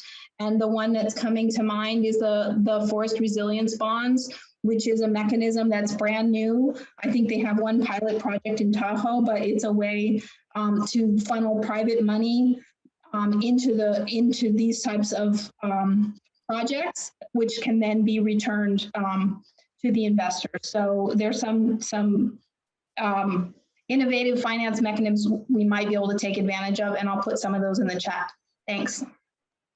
Thank you, Marian. I really appreciate that. I know you said you had some professional interest in this. Do you care to share what that is or what your experience is? Sure. Sorry, I didn't want to go over my 3 minutes. So I'm an ecologist by training, and I did my graduate research in fire ecology, mainly in the tropics, but there's some overlap there, also GIS and remote sensing. And I currently work for a foundation that has some interest in these issues as well. And I've also had experience in prescribed burning, and would love to do that again. That was back in North Carolina when I was a grad student. So awesome. This is definitely an issue I have a longstanding interest in. Well, great. It's good to have that sort of knowledge in the community as well. And I would love to see those links. To answer your question, I think it is complicated. We'll get a little bit more into that, but I think the issue is that there isn't just one agency in control. It's sort of a combination, and trying to get grant funding can come from all different places. So as I'm sure you know a lot about. So we'll talk a little bit more about that when we go back to the MCC. I want to finish up with public comment. I see we do have one more hand raised from Grayson Burbano. Hi, I've been a resident of El Granada for 28 years. I'm a neighbor of Karen Ellenson and Graham Wood at the last flat section of El Granada Boulevard. And I just had a quick tertiary question as far as, I don't know if this body could answer it for me, but what the responsibility for maintenance in the county easements are. If we're talking about, the big picture of reducing fuel load, it just seems like the whole area where you have the drainage or the chimney, and I'm aware that I'm in the path of that. But you've got Lewis, you've got Portola, you've got all these roads that the county doesn't, they don't maintain. And as they grow each year, they create hazard in and of themselves. So I wanted to pose that question. And if it's not included in the plan, if somehow it might be included in the plan, that we might create, some motion toward that goal of creating at least some maintenance efforts in their county easements. Okay, thank you for that question. I'm not sure if Greg or Dan wanted to comment, or even if you guys have the answer on that. Because for right now, we have lots that are for sale at Lewis Avenue, but then the county is responsible for the roads, basically, that they have paper roads. And, those are, if they can do something there, that would help with a little bit with the overall mitigation effort. Okay, thank you for that. I could comment quickly that, we do know there are a handful of different agencies involved in managing all the risk areas, from Caltrans and GGNRA and so forth. Grayson, I would appreciate it if you would email the council a description of the risks you see, because I'm hoping that the council will create an issues list, and this should be on it. Okay. And the short answer is the county DPW is responsible for all of the streets accepted into the county road system. that explicitly excludes the paper streets. Those were not accepted into the county road system. Those are the joint responsibility of everybody who lives in the subdivision that they're part of, which is most of El Granada in this particular case you're asking about. There are a few sections along El Granada Boulevard that are a different subdivision and therefore are the joint responsibility of the people that live along El Granada Boulevard. Thank you for that, Dave. Thank you. Okay. Seeing as though there are no additional hands raised, I'm going to close public comment. We are over our time on this issue, but I want to make sure we do discuss it. So we're going to go around the council for a 3-minute comment period from each member of the council. We'll start with the people who aren't presenting on this topic. And so I think let's go ahead and start with you, Dave, if that's okay. Sure. I don't have a lot to say. I sort of commented at our last meeting on this issue. There is obviously a lot going on with fire preparedness. There's obviously a lot of demand. It's far from just the coast that's got a lot of eucalyptus around homes. Counties stretch pretty thin on that. FEMA has very limited money. They routinely have been running out of their disaster money lately. There is more money added to that as part of the COVID bills, but it's more specifically targeted for the most part. And as other people have commented, taking out eucalyptus means you've either got to take it all the way down to the roots or you've got to keep coming back after it. It's a very expensive proposition, and you do indeed need to do some kind of replanting. There was a comment earlier that vegetation seemed to have mostly come back or posted clear cutting before it transferred to GGNRA. I happened to be paying a lot of attention when that happened, and there was a huge amount of angst about that among the surrounding homeowners at the time that happened. And having looked at some of it, I would say, I wouldn't necessarily say it's native vegetation that came back or fireproof, but anyway, it is a massive money issue. And once the county starts undertaking prevention, then they do have much more liability than while they're still trying to figure it all out. So that also ties into how they start these things and when they finish them, when they declare they're done. That's really all I've got to say. Okay, thanks, Dave. Next, let's go to Sid. I'm sorry, not Sid, Claire. Sorry about Claire. I appreciate the presentation. I think it was very useful, very helpful. And also the comments from the public. I hope that Marion will stay in touch with us. It sounds like she's got some very interesting background and information. I think this is obviously very complicated. I'm thinking about the Parks Department's stance on this, which seems to be basically tailored toward let's do something we can maintain and something we can afford. But their philosophical way of looking at this is totally different, as I see it, than what was presented to us tonight. And what was presented to us tonight doesn't have the here's how we can afford it and how we can maintain it aspects to it, but it may be more what we need. So this obviously needs a lot more work, and it needs it fairly urgently.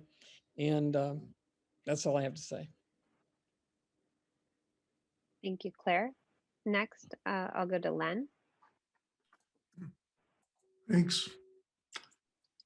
Len, I are just you wanted using the screen to, share? yes, I is. I'm sharing my screen to just show 2 images. This is Quarry Park, all 500 acres surrounding El Granada. This is Quarry Park, the coast, and you can see by far and away we're the largest concentration of these trees. So we have a singular problem in terms of magnitude, and as Dave and Claire Boy pointed out, it's very expensive. So I'm thinking about going forward, if we want to get on a somewhat special track, which is what I think we need, then we need to focus specifically on that. Thank you.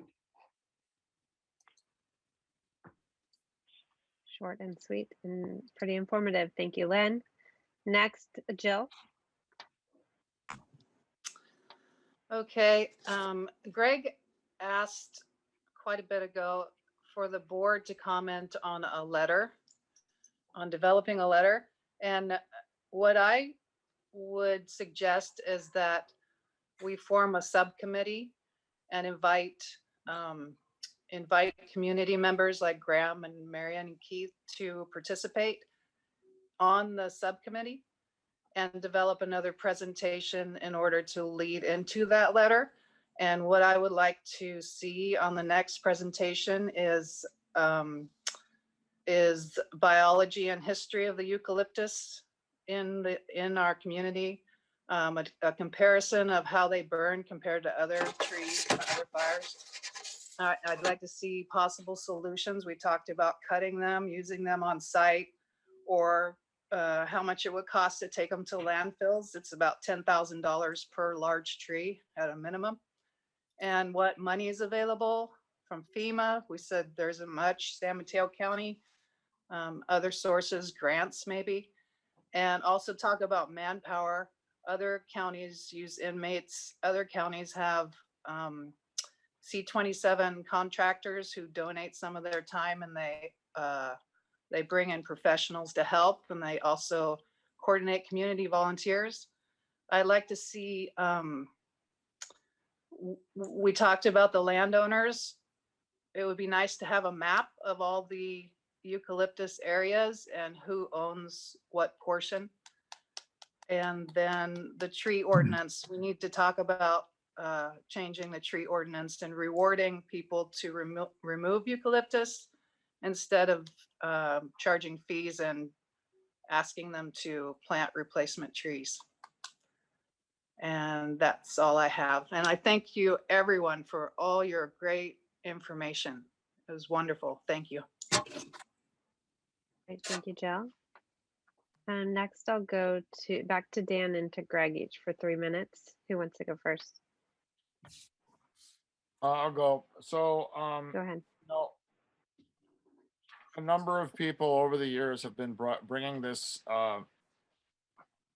to attention. Last August, I brought to attention, you know, during the dry lightning storms that were expected. I don't know that we got them, but we did get some lightning, I think with rain. Anyway, at that time, you know, California was on fire. It was a pretty high concern. It was a concern of mine. I reached out to Supervisor Horsley and the rest of the Board of Supervisors. You know, that was in August. We're now at March. Nicholas Calderon, shortly after, what was it, September or so, said that he was going to look into science. I think it's time that they have a plan. I've always understood that it's going to be a difficult proposition. I think that the proper idea would be to do it in phases. You know, clear cutting sections and basically make the area defensible so that the CAL FIRE, if there was an incident, CAL FIRE would have a chance to get through there and get some control. The way it is now, I don't think there's a chance at all.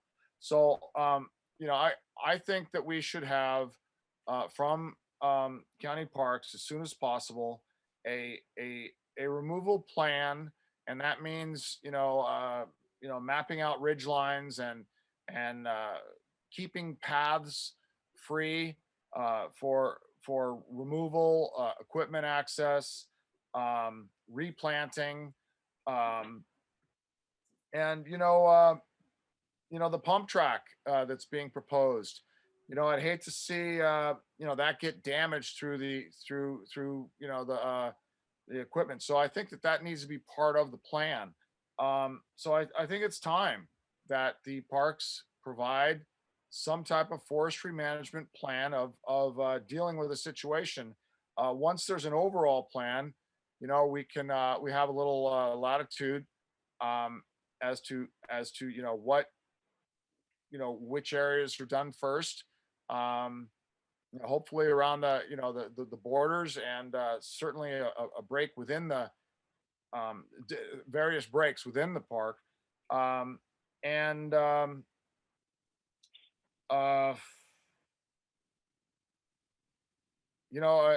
then Supervisor Horst, I mentioned at one of the past meetings, have a brainstorming meeting about, what can we do to save costs? What, and so I hope that we can have that meeting as well.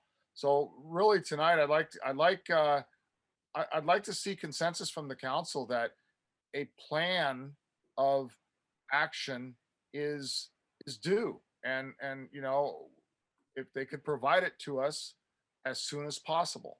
A clear visual plan with ridge lines as to what sections, probably provided from a forestry management company that has the experience of doing this work. It's not easy, but we need an overall plan, and then take sections of that plan, phases of that plan at a time. That's all I have. Okay, thank you, Dan. Lastly, we'll go to Greg. Greg, 3 minutes, please. I would like to hope we can walk and chew gum at the same time. And I see 4 things that could come out of this. The simple thing somebody's already pursuing is expand the chipper program. And I don't know if that's worth an MCC letter or not, but it should be an easy one to write. The second thing is to get rid of that stupid tree ordinance, which I found out today has been going on for 10 years. It's not just since I raised it last October. I mean, it's been raised a million times. I don't understand. And an answer we're working on it is not good enough. We want to know specifically, what are the steps that have to be taken to get that thing overturned? What attorney has to draft X, submit it to who for review, et cetera. The third thing, and I think the priority Len and Dan are making is correct. Quarry Park. So we need to write a letter about Quarry Park. And I was hoping we would get bullet points so we could start drafting that in a subcommittee out of this meeting. I'm happy to serve on a subcommittee. And then the fourth thing is we need a broader issues list to deal with things like the evacuation and the chipper program and the tree permit removal and blah, blah, blah, blah, blah. So I think first, a letter on Quarry Park is useful. I'm also happy to get involved in writing letters on the chipper program or overturning the tree ordinance. I think it does help to have these letters come from the MCC, not just from citizens, if we could just agree on that stuff. And I think we ought to put together a big issues list. And then I know that's a long process, but let's get started with draft 1, find out who could be assigned, what agency would be responsible, and then pursue those agencies or have the county pursue them. That's a longer term thing. So happy to work with members of the community on the Quarry Park letter or any of the other development of the issue list, whatever. I just want to get started. Great, thank you, Greg. And I'll just provide a quick comment here. So I agree. I mean, I wanted to thank Keith for, as a member of the public, coming and giving this really informative presentation tonight. Thank you, Greg and Dan, for working on this. I think we all know this is a huge topic. It's a very dangerous situation waiting to happen, and we want to make steps. And I think you've got it right, Greg. We're not, I think it's going to be really hard to say, oh, we're going to, have one person be responsible for this or have the county give us a status update on all of these issues. I really think it's up to us to split this up into the issues that we think are most important and help prioritize these issues and work at them one by one. And I don't think it's the same group of people that's going to be working on all of these separate parts of the problem.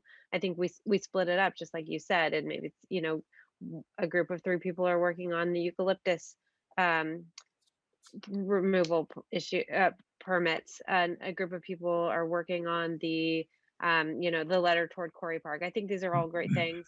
Right now we already have, or in terms of future agendas, I have I'm hoping to get Kellex from the Resource Conservation District to come to the next meeting. I just am awaiting confirmation from her that she'll be able to give a presentation there. If it's not on March 24th, it'll be on one of our meetings in April. And yes, anytime, I think anytime a group of members of the council wants to get together, and even involve members of the public to start to work on each of these programs, I'm fully in support of that. So just come to me. We can talk about it a bit more in future agendas, but you can also come to me in between meetings with your group and what you plan on working on, and I'll make sure to put that on a future agenda item. So thank you, everyone. I want to close out this topic. We're a bit past time, actually about 30 minutes late at this point. So I want to move on to our next agenda item, which is Connect the Coast Side. Quick question, Michelle. Would we Yes. deal with the committees or whatever under future agendas? So where would we? pick Yeah, that up let's today? talk about that under future agendas. Thank you. Okay. So, Okay. Michelle, can we just have a quick straw poll to see if we're in support of asking, before we go through the trouble of writing a letter, asking the parks to provide a plan? Can we just do a quick straw poll? We haven't asked. I think the committee has to decide exactly what to ask and where to direct it. Yeah, Certainly Parks is part of that.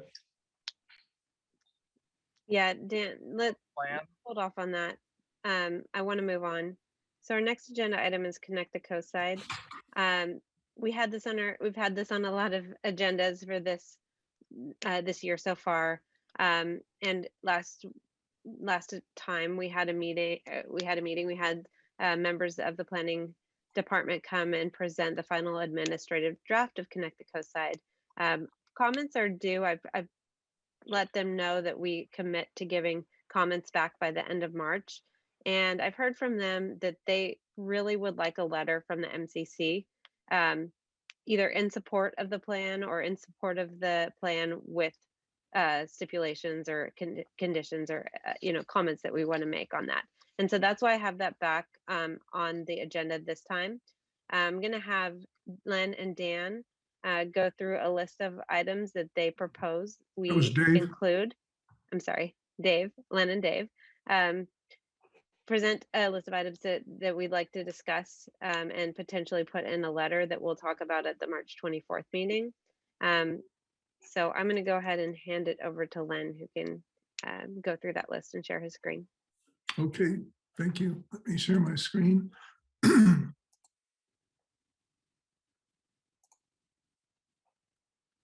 Zero screen currently being shared. There we go. Okay. There's two things I want to show. First of all, at our last meeting with the Connect the Coast Side team, they went through this timetable, just a couple of points to emphasize here. Through the end of March, we're in the end of their final comment period. I think they've received many comments. They've worked on putting those together, put them in. From the standpoint of what we'll look at today, these are just a few, as the subcommittee, we felt are major things to emphasize. They're still open for all detailed comments. What they're looking for us at this point is support for their draft plan, the one we've been reviewing. But what they're pointing to is when they publish their final draft, their final plan, that's targeted for May. That'll be along with the neg deck. And then they'll bring that back to us for the final letter of support, which is either late May or early June. At this point, they've said they will also have met with the Coastal Commission and can share with us the comments that they received back from the Coastal Commission as well. Then it goes forward to the Planning Commission and the board for final adoption. So in looking at that, in looking at the administrative draft, there's 2 points we wanted to emphasize up front. When you look at the plan that they've drafted, and we do feel it's a good quality effort, and most importantly, that's been done by employees of the staff. This has no longer been either people outside of the planning department contracted in or people in other departments, and they put young professionals there. But basically they have part of the document really is what is a team we refer to as the Core Comprehensive Transportation Management Plan. It doesn't necessarily receive as much focus or emphasis as we would like, but that's at a core, and that's one thing to consider. Beyond that, they've gone ahead to put together project plans, and consistent with what was talked about, they tried to focus on plans for the first 5 years. So that's the framework we took in looking at it. For the core comprehensive transportation management plan, there are a number of items that we just wanted to highlight. Probably first of all, the use of delay index in place of LOS. They've made a strong case for that. And really at this point, we look for that to be reviewed by the Coastal Commission. We're not looking that the MCC itself would make more comments, but certainly anybody in the public can. The lack of coordination between the Half Moon Bay plans and the Midcoast plans are unfortunate. There isn't any direct way to really solve that in this path, but it is a concern.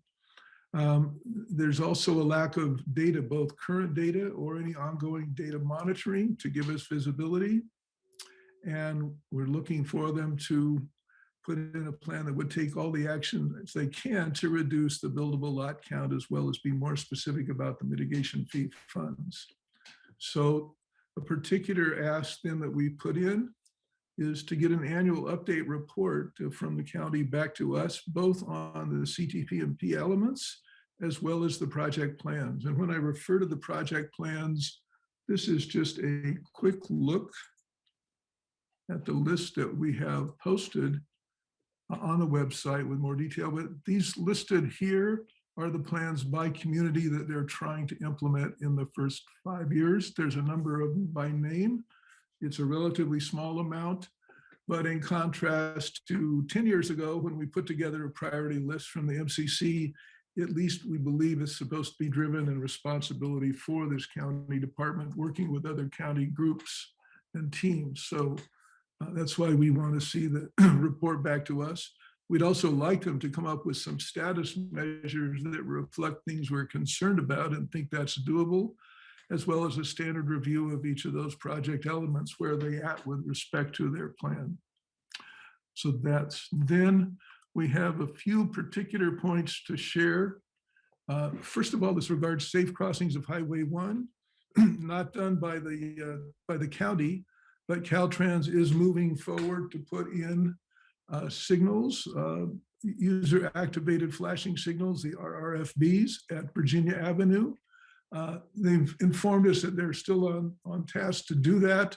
They think it's going to be April rather than March when that comes forward. And certainly we're asking the county to help us monitor and assess it, because either that's our model for safe crossings or we have to look somewhere else. But this is Caltrans doing it on their hook at this site, and then it's up for us to decide how it fares and whether it should go elsewhere. Although the Connect the Coastside study had a good overall summary and survey of parking, automobile parking is a major issue, and with this last year of COVID and people coming on the weekends, even worse than it's been before. And so they should, in the first 5 years, have a full study to better manage parking. I was going to turn it over to Dave to speak a little bit about the multimodal parallel trail and where that's at in transit. Yeah, so the issues here are that while the parallel trail is slowly moving along, we would like to see an effort in this first 5 years to at least complete the design all the way through the Midcoast, rather than going project by project, bit by bit. And at this point, we don't even necessarily have a desirable layout of where that's going. So that's particularly an issue in connecting Moss Beach and Miramar and in some of the highway crossings. On transit, this is beyond just Samtrans. This is basically all forms of transportation other than, single-use automobiles. So it's carpools, microbuses, service on demand. It's not Uber and Lyft, because that doesn't really solve the problem unless it's a carpool. So we'd really like to see the county setting up some coordination between the various county agencies, bicycle, pedestrian, carpooling, Samtrans, et cetera, as well as the long desired improvements to bus stop shelters and express transit to BART. And I see we managed to get shelters in there twice. Sorry about that.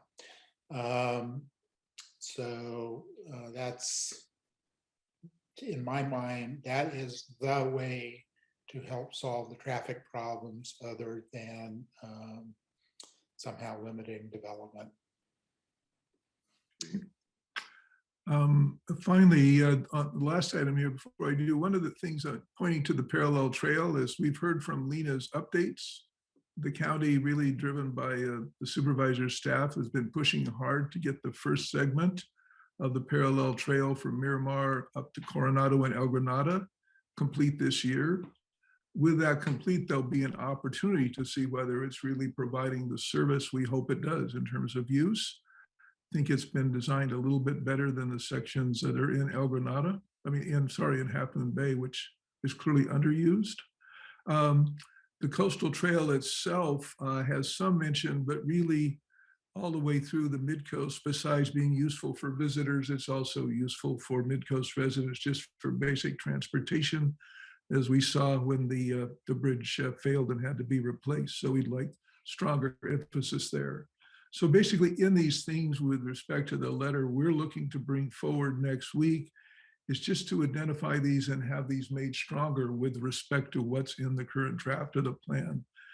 It's not so much just making sure the points raised here are well represented, or in the case of annual reports, put in where they don't exist before.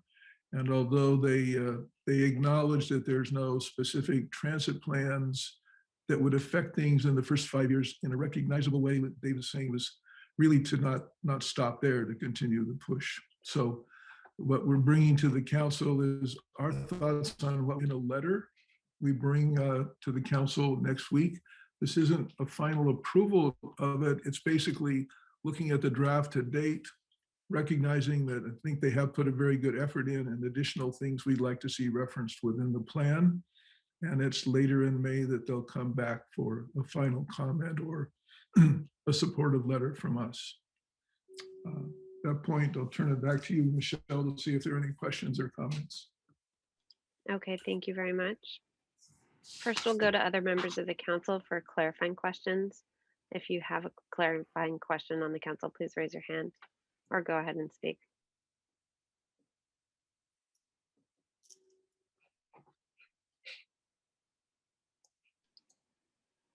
Okay, I'm not seeing any questions. Let's next go to members of the public. If you have any questions or comments, please raise your hand.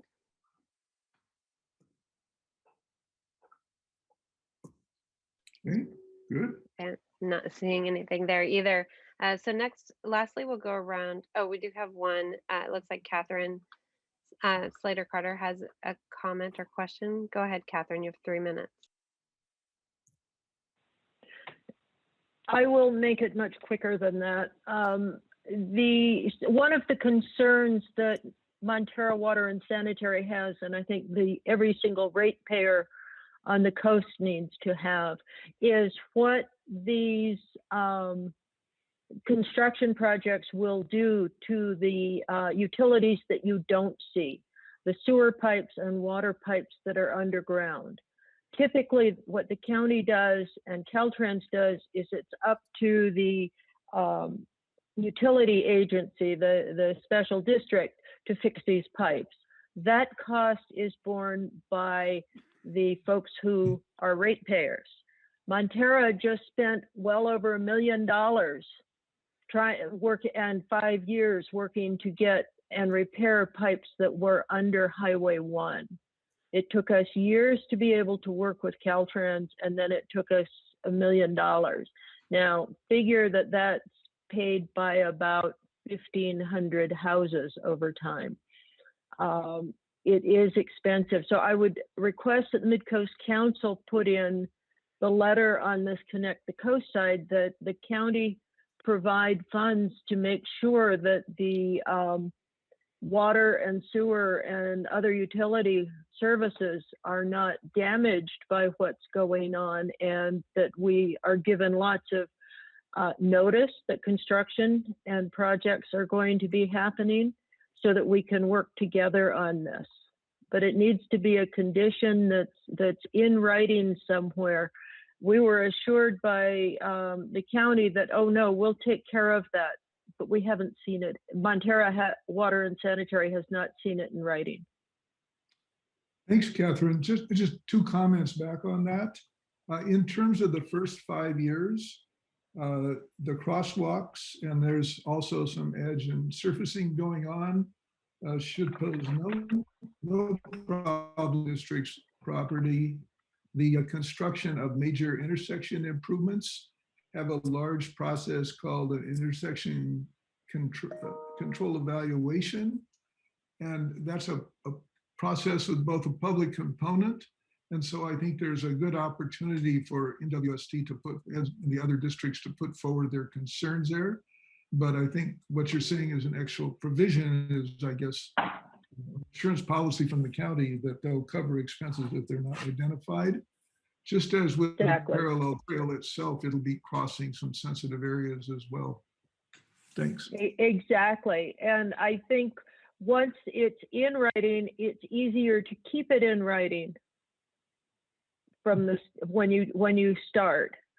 So it's simply a way of providing some insurance for the community to help keep our sewer, water, and other rates down. Okay, thank you. Next, we'll go to Michelle Dragony. Just really quick, can the MCC ask why all of these plans are grant funding and there's no general fund applied to it? That's it. Okay. Yeah, your point is well taken. Thank you. Next, Dolores Silva.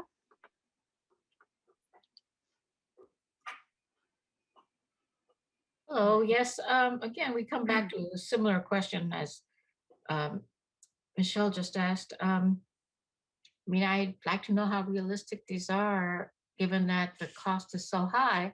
And the other aspect of it is, you know, the whole purpose of this is to make sure that development does not create an access problem for visitors. And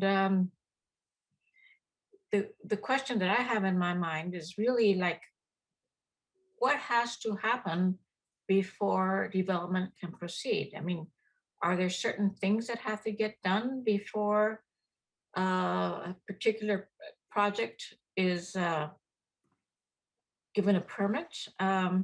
It doesn't touch on that at all, other than to mention maybe with Cypress Point that these things are being considered. But you know, the timelines are so fluid that I wonder, like, where is the funding?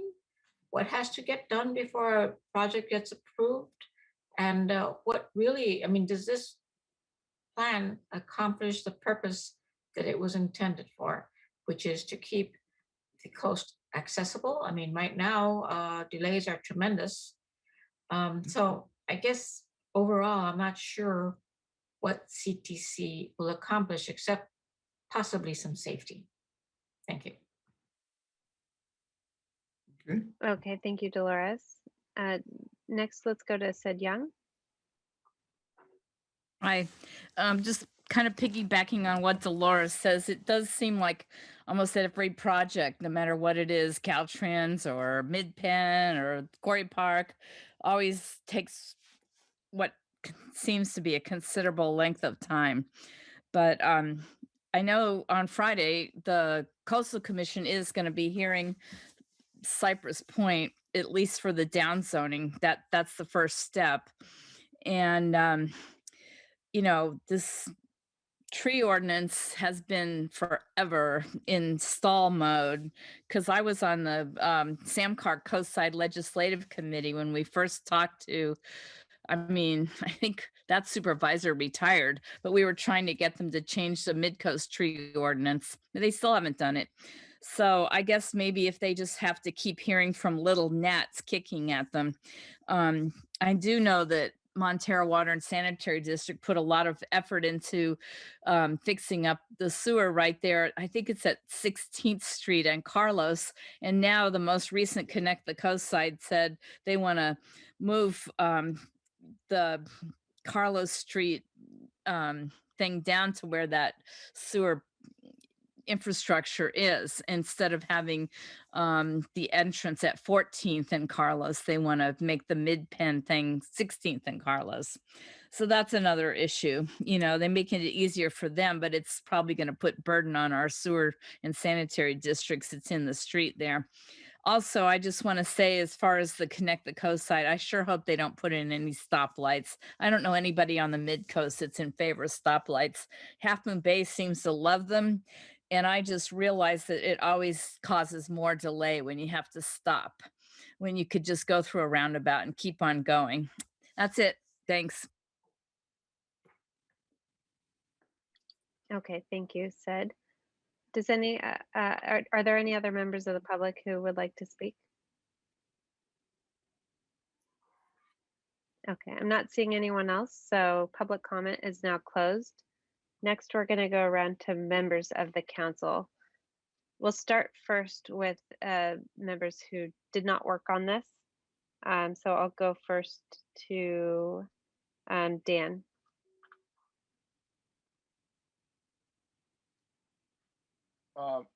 As I've said in a number of past meetings, I've got a lot of issues with the Connect the Coast side as it's planned.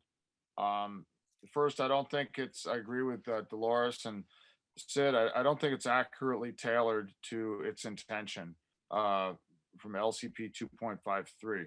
I think all these crossings that are proposed, I think that the impact should be clarified to the community. I think through a Vism software system, which I've brought up a number of times. I haven't heard any back, and I think that they should compare that with undergrade crossings to see the comparable impact to the overall flow. I think that essentially this Connect the Coast side is a roadmap to ruin the character of our area. So that's all I have to say right now. Okay, thanks, Dan. Next, I'll go to Greg. I'm going to try and be pragmatic about this. On one hand, I respect that Len and Dave have more expertise and history in these issues than I do. And so I'm on the small issues, the short-term issues, I'm inclined to favor a responsible letter that they would write on behalf of the council. But the big issue, and I'm almost surprised, was raised by Catherine Slater Carter. We know from Horsley being present at our meeting, was it 2 years ago when we still met in person, that the reason this is going on and the reason he hired those consultants is he wants to get more development on the coast side, and he wanted the consultants to manipulate us in a way that they could get support for it. And we know from an earlier draft of CTC that they're trying to claim they're solving a problem we have out here and we're going to have to pay for a share of it, when in reality what they're doing is bringing in newcomers, and I don't mean the visitors who are also a problem. So philosophically, the issue I think that's worth fighting for is that growth has to pay for itself, and it's a big cost. And the idea that we would rip up $1 million sewer project that we just did and not charge 100% of it to the development that's causing it is, I think, something worth fighting for. I'm guessing that's not this letter. So I tend to go along with the small stuff, but the big stuff really is we got to make growth pay for itself. And of course, they haven't solved the visitor problem either. So I don't know how you solve a demand problem with a supply solution. That's the big problem. Okay, thanks, Greg. Next, let's go to Jill.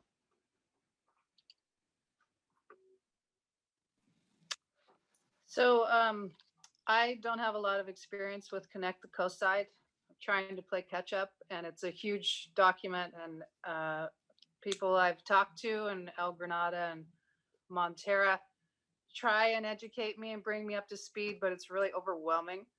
I think Catherine's remark was very good, and we should, if we have a letter, we should include talking about utilities and upgrades and how growth and development should be paying the cost for those. That's just seems completely logical, and I don't know why they wouldn't pay for those. I'm not for or against the letter. I'm just, kind of playing catch up. And I also liked Michelle's comment on why is the money coming all from grants and not from, there's not even any of it coming from the general fund. So that would be something else I would like to include in the letter if we make a letter. Thank you. Thank you, Jill. Okay, and next we'll go back to Dave and Len. Who wants to speak first? Wait. Oh, I'm sorry, Claire. I forgot you. Sorry. Please go, Claire. Connect the Coast side, to be quite honest, has been an eye opener for me. All the years we've been working on it, and I have to sort of tag on to what Dolores said. This is a plan that is being put together because it has to be put together so they can do more things that they want to do. It is unfunded. When any of these things possibly come to fruition, they'll probably be rewritten, partly to suit the funding sources and partly to suit whatever the priorities of the county are at that point. I am pretty unenthusiastic about the fact that we have a whole lot of input as to what's actually going to happen. So, I think the points that Len and Dave put together in their paper are reasonable. I would vote for it, but I am really fairly cynical about what's actually going to turn out. This is a really long-term plan with no funding, and I have no idea what's actually going to happen. Okay, thank you, Claire. I'll jump in briefly. Go ahead, Dave. So these comments about $1 million sewer jobs are going to have to be completely redone and things like that are really not the case. There is nothing in Connect the Coast side to make that happen. Even if a roundabout was to be built at that location, or Carlos was to be extended to 16th, part of the project would be to figure out how to deal with utilities, and that would happen at that time. Since nobody knows what those projects will look like, it doesn't make any sense to write a request into that you deal with all possible costs, because it's not just sewer, it's not just water, it's power lines, it's a ton of stuff. And those are all very project specific. These projects are, as I've said over and over again, a laundry list. They are not part of CTMP. That was part of the point that Len made at the beginning of his presentation. And they mean absolutely nothing. Nothing whatsoever. And that's why there is no funding associated with them. Everybody needs to keep repeating, those projects do not mean a thing. Putting them in CT, putting them in Connect the Coast side does not mean any of them will ever happen. They are just things that people in the community and the county would like to maybe see happen. They will not go to the Coastal Commission. They will not be approved by the Board of Supervisors as a project list. They're just a list. It's useful to hear what the community wanted, but it is not part of this process, despite the huge amount of time that was spent on it. So please keep that in mind. You can write comments on that. The MCC can write comments on it. We have over and over again. Len has spent a lot of time on it, so have other people. But please remember, it is not part of the LCP process. Coastal Commission is not going to be involved, or Supervisors is not approving any project. That's why there's no funding. Thanks, Dave. So Looks like Dave, Claire has a question on that. Dave, I agree with you that this is just a list, that it doesn't mean any of this is going to happen. The next question is, why have we spent so much time on it? I wish I knew. I raised that question over and over and over.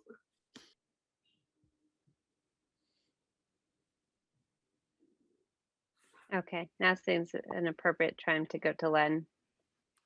So going back to the first points that I covered, I think the council should be aware that as far as we can determine in the 6 or 7 years since the project effort was begun, there was only one time a major document went for the Coastal Commission for comment.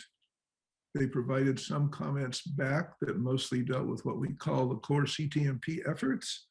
And then the project went on an extended hold and was re-upped without any response being made there. So in speaking with the county about coming back to us, we were very clear that we wanted to understand what the feedback was from the Coastal Commission. So we're expecting to hear that when they return with their final draft. And that's where the type of issues that Dave was trying to emphasize are pointed at. And we've really, I think, documented our concerns well. So that's what we're waiting for there. As far as the projects go, you know, we spent several years with project ideas and priorities and nothing happening. So we've identified here a few things we do expect to happen and a means to track it, which is, I think, the best we can do. All of the major efforts, you know, are downstream of this 5-year window. So I think we've held up well in that regard. So that's the best way I can put it.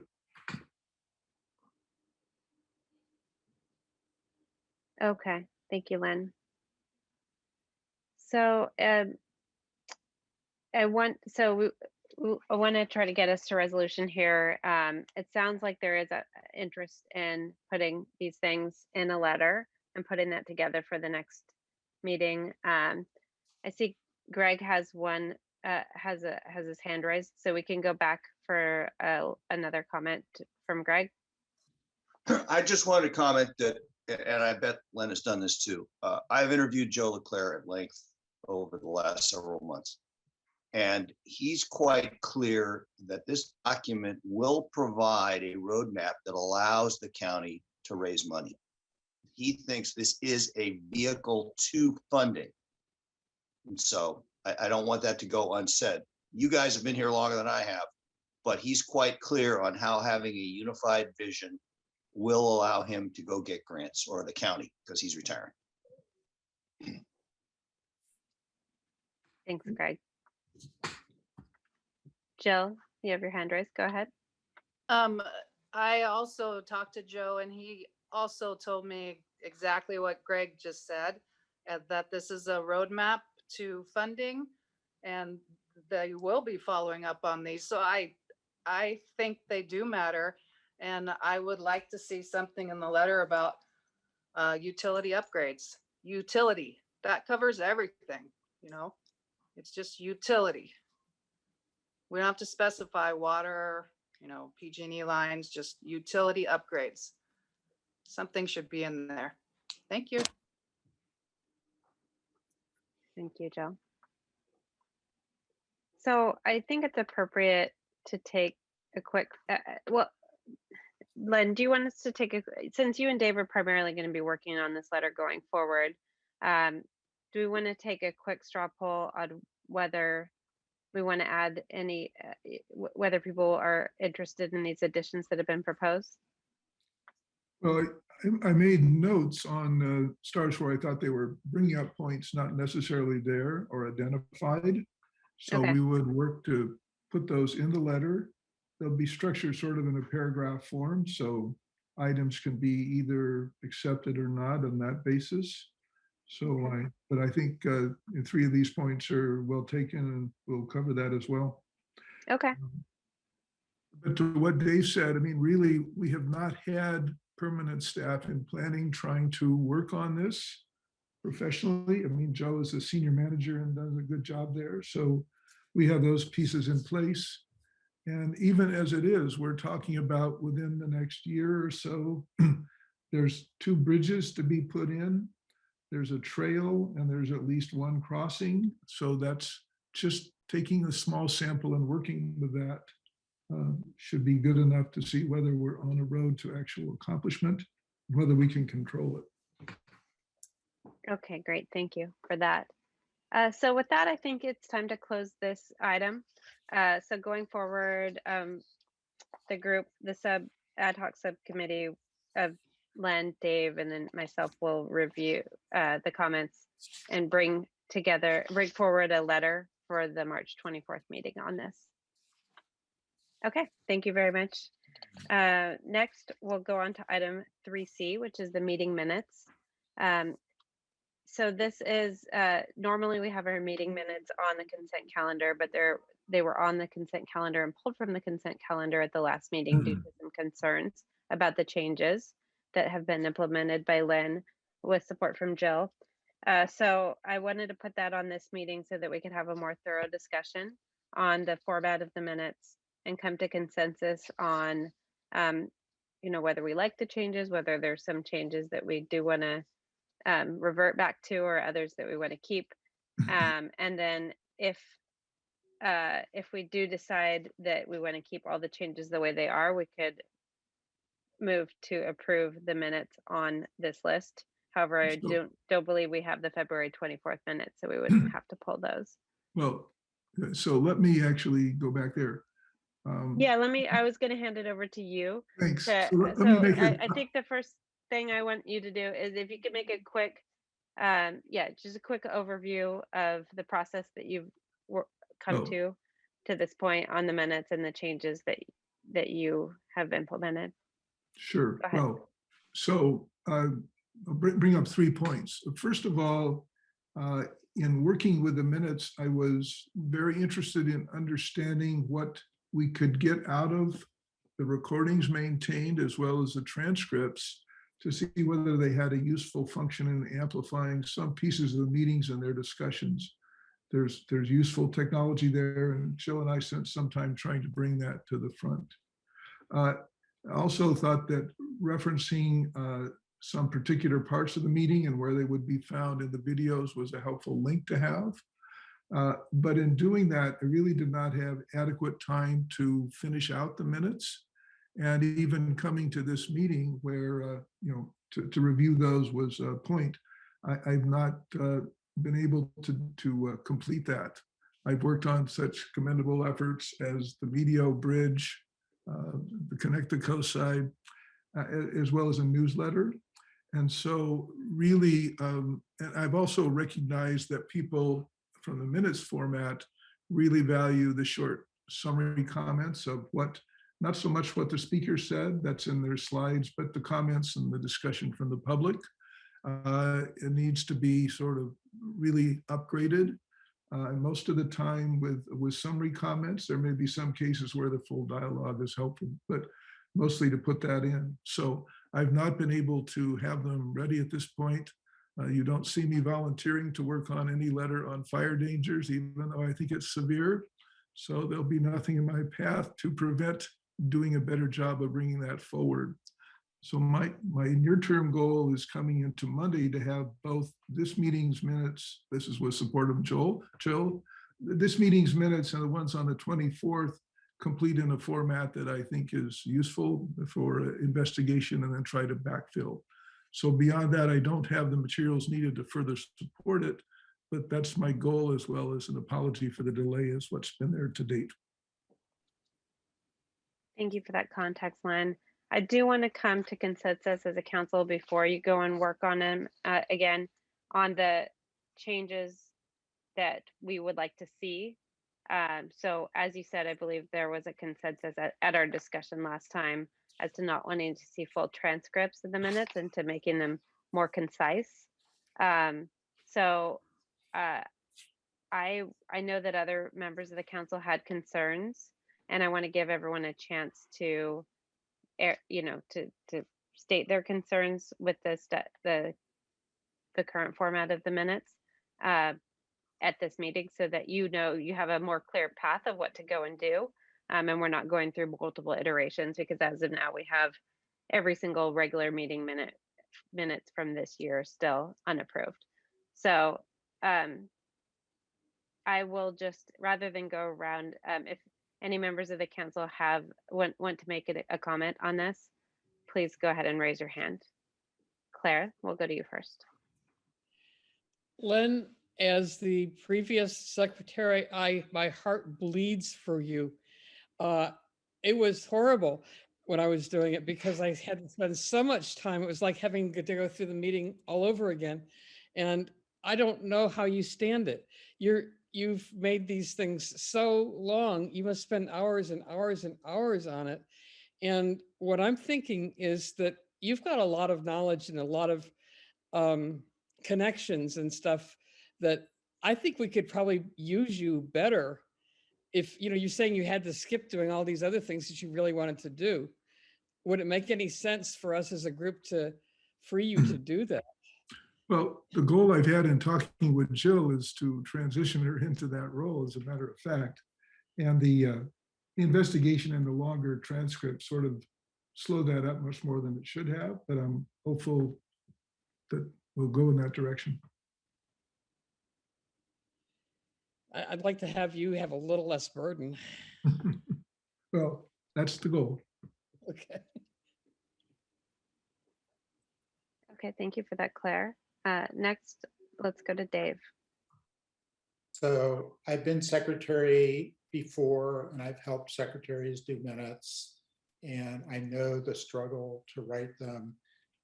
I am not a fan of most of board minutes on the counts in the county and the coast, where you can't tell what happened during the meeting without watching the video. On the other hand, you can't have a story. As I said during the last meeting, I spent literally over 2 hours reviewing those 3 minutes, and I still found, every time I went back to them, I found more errors in them. So we can't have that. It's got to be summarized somehow. We've struggled really hard in the past to keep the minutes under 4 pages. I know I've gone as long as 6 and once even 7. But these minutes are 13 pages. It's just completely unwieldy.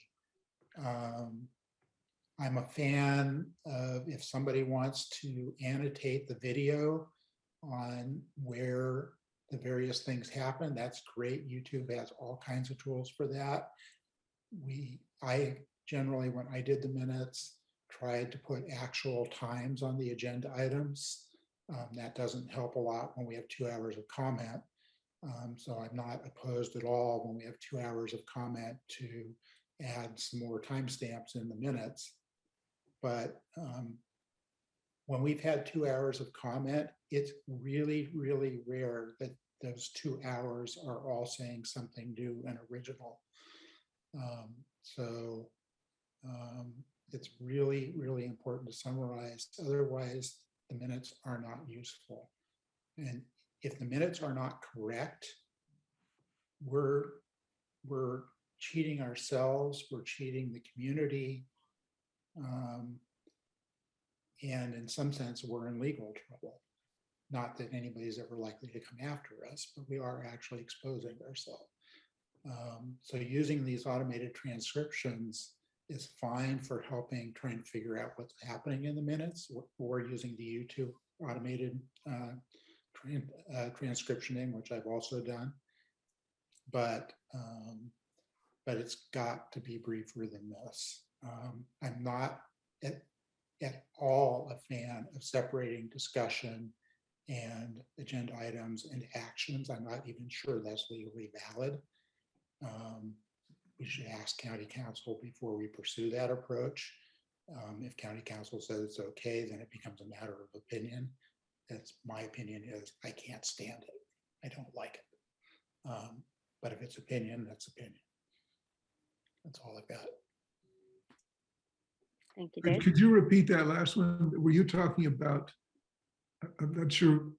So in your For current example, minutes for these meetings, you have put the agenda item and the action, and then you've put all the discussion following it after all of the agenda and decision items on at least one of the minutes. And I don't think that is a valid way to do meeting minutes.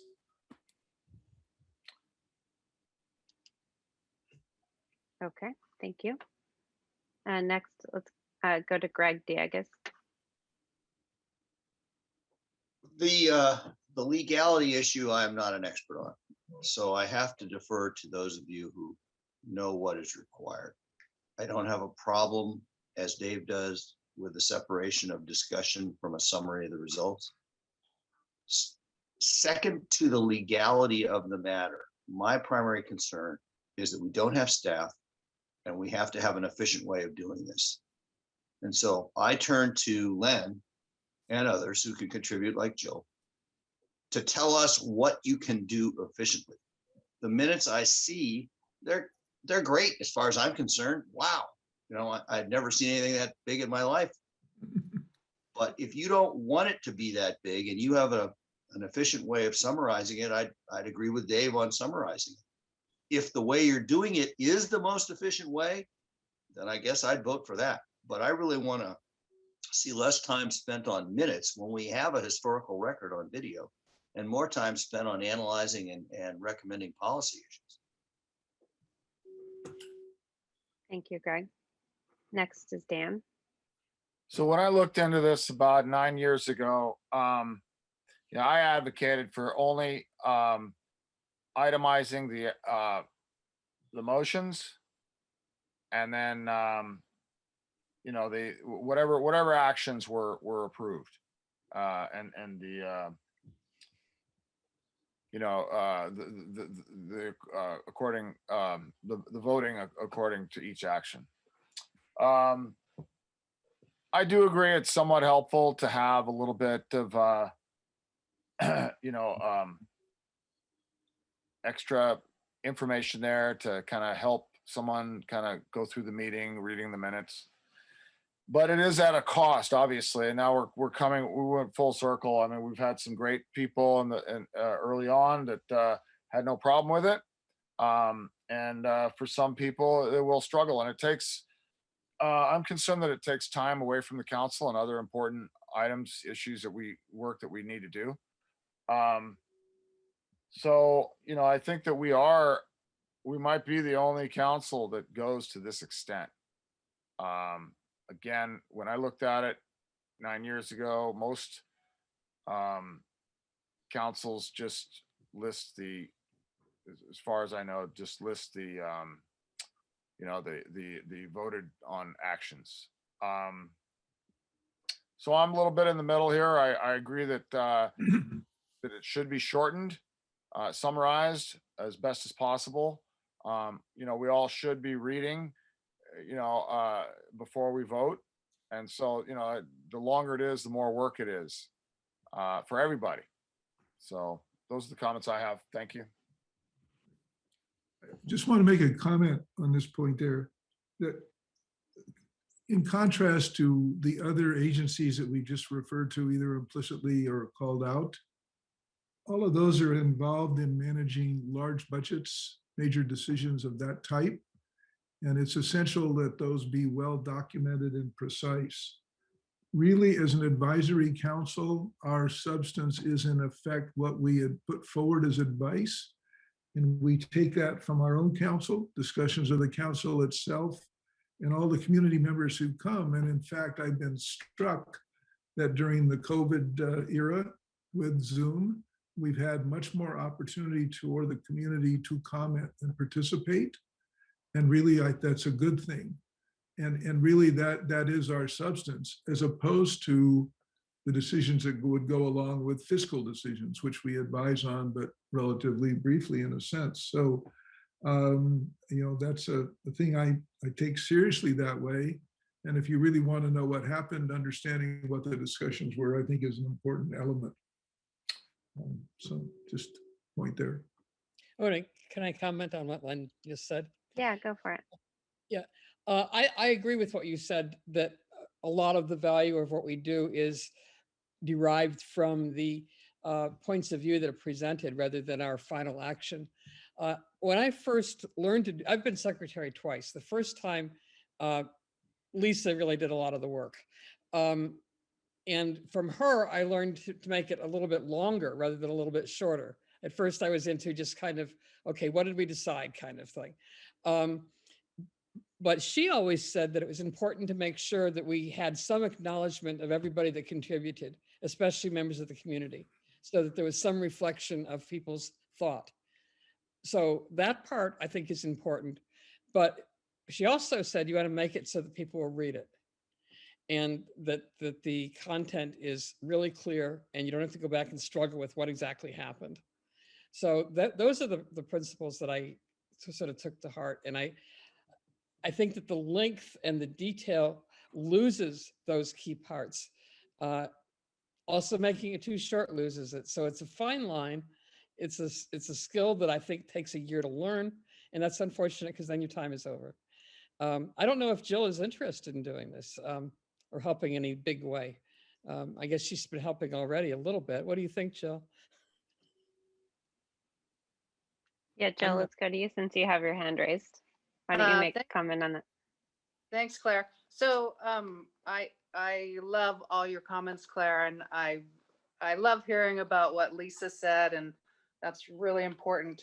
I'm looking at so I have all these printed. I actually have a binder because I'm a nerd, and I am looking at the meeting minutes for January 27th, and Lynn has one page, double-sided, and it's the meeting minutes. You know, it's short and condensed. And then for each section, if you want to see more, then it says go to page 5 or go to page 7, and then you get more on it. So if you're really interested, like nerdy me, you read everything. But if you just want a quick little summary, then you just read 2 pages. And it's similar to what Claire, you were doing in the past. And I like that personally. And I really value what the community says. I don't want it condensed. I would be uncomfortable trying to take whatever someone said and try and put it into one sentence. I just couldn't do it. I would feel like, you know, what if I get it wrong? I want to just have the words they said, and then other people can get the meaning from it, you know? So I like all this. I understand it's a lot, and I am perfectly comfortable with whatever the you know, whatever we want to do is fine by me. It takes a lot of work to do this. Len has put so much time into it, and I agree. He needs to free himself up and do other things. And I'm on board to help however he wants me, you know, to help out, because I do think it's important, and I volunteer to help. But whatever you guys want is fine by me. Thanks. Thank you, Jill. Quickly, I want to go to Sid Young, who has her hand raised. So, and if any other members of the public would like to comment on this, we'll have a quick public comment section right now. So, Sid, please go ahead. Actually, I'm used to Robert's Rules of Orders. So I went, did a quick Google search, and there is a section on how to craft your minutes. And I was secretary of the Women's Council of Realtors back, you know, a decade ago or something in San Francisco. And, you know, my first effort, they didn't like, because I mentioned who said what in every single comment. And they didn't like that because in their case, they like to have amnesia about who said what, you know, they don't want to claim that later. But we have videos now. So I don't think he has to go on and on about everybody's comment, because you can always go back to the video, and you even see people's faces in some cases to see what they're saying. But I know you guys go by the lighter, you know, Rosenberg's rule of order or something. Maybe they have a different take on how to write the minutes, but I sent it to the basic MCC comments thing is the guide. So you might want to look that over, Len, and take some guidelines from them. That's all. Thanks. Thank you, Sid. Does any other member of the public want to speak on this topic? Okay, I don't see anything, so public comment is now closed. Yeah, I just wanted to make a comment as well. Sid, that was a great point that you brought up. I actually had done a little bit of research online about the rules around meeting minutes and whether there are some official rules. And as you pointed out, we use Rosenberg's Rules of Order, which doesn't specify exactly the format of the minutes, but the Roberts Rules of Order does. And just, it says that the minutes should contain mainly a record of what was done at the meeting, not what was said by the members. However, each organization can have their own rules regarding the content of the minutes. So what I would actually prefer is if we didn't go into full detail on transcripts. We do have the YouTube recording, which has exactly what happened in the meeting. I think it's too onerous to have any one person review the transcripts for complete accuracy. There's no way that the auto transcript is going to be 100% accurate. I wouldn't want to give that job to anyone to try to match up what was said, in the video with what was put on in the transcript. And I wouldn't want to put that on all the members of the council to have to review 30, 40, 50, however many pages of documentation. And so I would really strongly advocate for keeping it short. I think Claire laid out a really good guideline in terms of how to build the minutes. So I would ask that Len or Jill, whoever's going to be taking this on going forward, think about the fact that all 7 members of the council are responsible for reviewing these minutes and ensuring the accuracy of them as we vote for it in each meeting. The one comment I make there in doing the minutes and looking for summaries is I feel when we do a vote on something that that's a point in which each council member should take on the responsibility to, in a few sentences, state why they're making the vote they do. And that should be a helpful and a well-documented item, especially for the kind of things we consider. So even if it's a ditto, putting it in words is, I think, a useful step, sort of from the note taker to what I'd like to see there. I think Jill articulated well what I was trying to do with the transcripts, and that is not to provide a full transcript. I think that at our retreat, the 1 minutes that we have approved, we went from a summary of Supervisor Horsley's comments to more or less a more complete transcript. And I think it was very useful there because Don always has a lot to cover off the cuff, which he can do well. But the comments brought out other features as well. So I thought that was a good addition there. Maybe at one other place. And my thought is not full transcripts, but where one feels that it provides a value, but to do it afterwards. And in observing both the Planning Commission and the supervisors, they do deal with an action minutes up front. It's just that for us, often we're not really dealing with the same type of issues, but and I will check with council, but I think there's flexibility there. As far as Claire, you must have learned well, and Lisa did such a great job. You were one of the impediments to making this brief because you did a very good job in 2019 with your summaries. Well, thank you. If we make comments when we come together to vote, it removes it from the consent agenda. The essence of the consent agenda is we don't make comments. So there is that. Right after you gave me a compliment, I'm sorry to not give you one back, but those minutes that from the last meeting in December, which I think we sort of collaborated on a little bit, what I had myself saying when I wrote up the little summary was really different from what you said I said when you wrote it out in great length. So, I'm not sure that actually writing everything that everybody says is actually any more accurate than writing a summary. There's a lot of interesting thoughts with that statement. Anyway, okay. Anything else, Michelle? No, I feel like we don't. Do you feel like you have a clear path forward to bring forth meeting minutes at the next meeting that are going to get approved by the council? Can I make a request? Don't Yes. do all 3 of those minutes with whatever you think you're going to do. just do one of them? Yeah. So that was even for this meeting, my goal was to have the 24th out, which I did. But no, I think that's the best way to do it, Dave. Thank you. Okay. Michelle, can So I ask? yes. Just want to ask a quick technical question. So most of us view we probably all view the meetings on YouTube. And YouTube, the controls are, they're kind of okay. They could be better, I think. Could be, maybe it's better the bigger the screen. I'm on a 13-inch laptop. Question is it possible that, the meeting video could be removed from YouTube and then into a third application that could be a little bit had better controls as far as maybe speeding it up and fast forwarding a little bit and backing up and that kind of stuff if you want to review something that's said.